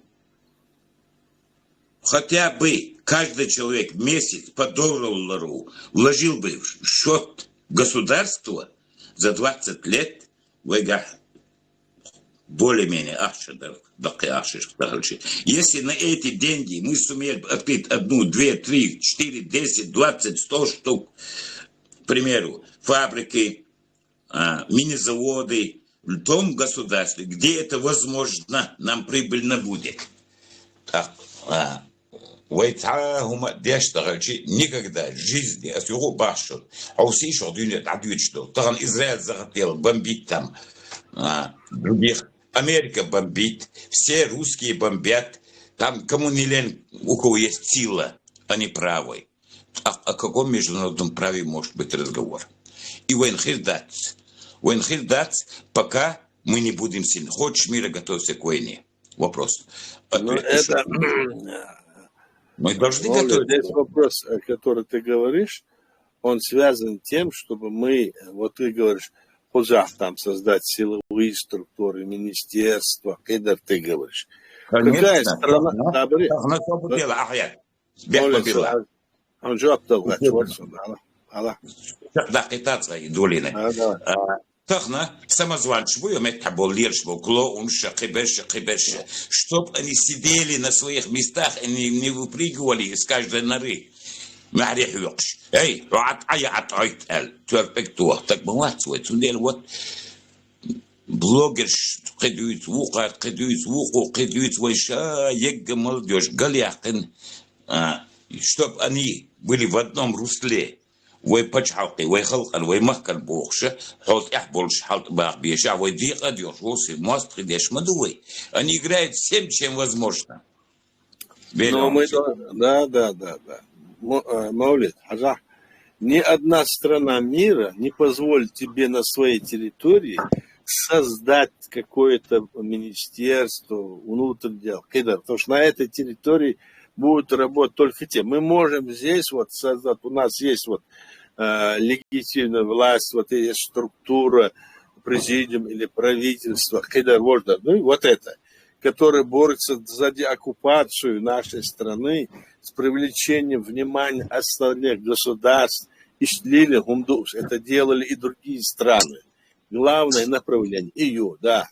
А что говорится, Боба, другое дело, если Кедр собирать, ты же знаешь, Аска, будет царь, Кремль, он что делает? Он же привлекает столько ресурсов, он привлекает людей слабых на деньги, и использует против нас войну и бортбухош. И шлять халдер. Из-за этого это все происходит. В отцах, напомнишь, они делали съезды разных тейпов, разных тухмов, съезды там терхой, ламрой, чугой, хебаршей, разные изделия. Когда борт подбезлош, как будто твоим борт бодшен. А борт твоим болшбор, это был общенациональный съезд нашего народа, который 25 ноября принял декларацию, вот почал, изборный борт, и борт бодшен, и борт бодшен, навязывали это все. Поэтому, вот ты там строишь что-то, вначале ты должен понимать, что ты строишь, у тебя должно быть ясное понятие того, что ты хочешь делать. А если у нас ясного понятия нет, все в заблуждении, и дадицать их критика, шумду койдучтер с точки зрения международного права, и дальше койдучтер кузах. А хомнислю, олар, адучтер, хасту, алцерцу, ну реально там халя церду ворду, или до меттигятся, ховочатся доя, допустим. Ну давайте договоримся, где-то какой-то там откроем счет, этот счет пойдет под контроль, потом здесь уже много раз было. Здесь сложности, и притом этот Запад до сих пор считает, что мы являемся частью России. До сих пор. Понимаешь? Оно начиналось, вот когда я приехали сюда в 2005, 2007, 2010 году, и до сих пор и положение латуш, и дюч ашбукош. При том, что они принимают наших людей, там, ну, дают жилье, кидер, вождок, это делают, да? То есть они хотят, чтобы мы адаптировались и влились в их общество, эти страны. Что еще, да, этого, чтобы... И дальше. Никогда в жизни для нас, для чеченцев,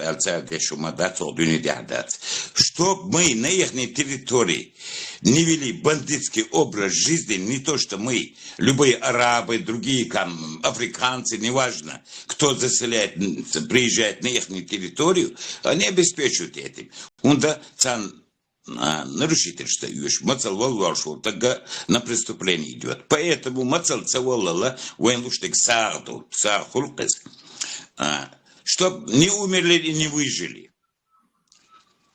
Аса уай бубохуш, хил бубохуш, авошка это хакбубин совольчиге, камердичи, масурезу. Давайте с понедельника я начну собирать деньги, Элла, со уже коча, вахсар, дюхукхалир, ксюр. Мы стали собирать деньги. Я стал насильно хажал на вас. Дюхла, садати, дуй бог, и сочек. Вахинс 200 долбишу. Еще слово 300 дором бог, шада гульвели. Вынужден был идти на такой шаг. Ну, цана вас юхет схватерсу. Ца юхет хочется хальчи. Уэла ин цацхабаш хальчи. А жим эмоциональный модель, зажим охуте 9 контузий сотрясений. Последнее время, когда меня привозили, 13 только в голову ранений у меня было. Переломчики, как бы сколько дают. Судела, сажим всех условно. Зажим вызывающий, что холундела, а я собрал, отдал эти деньги. Сун юхе хватта, освоили.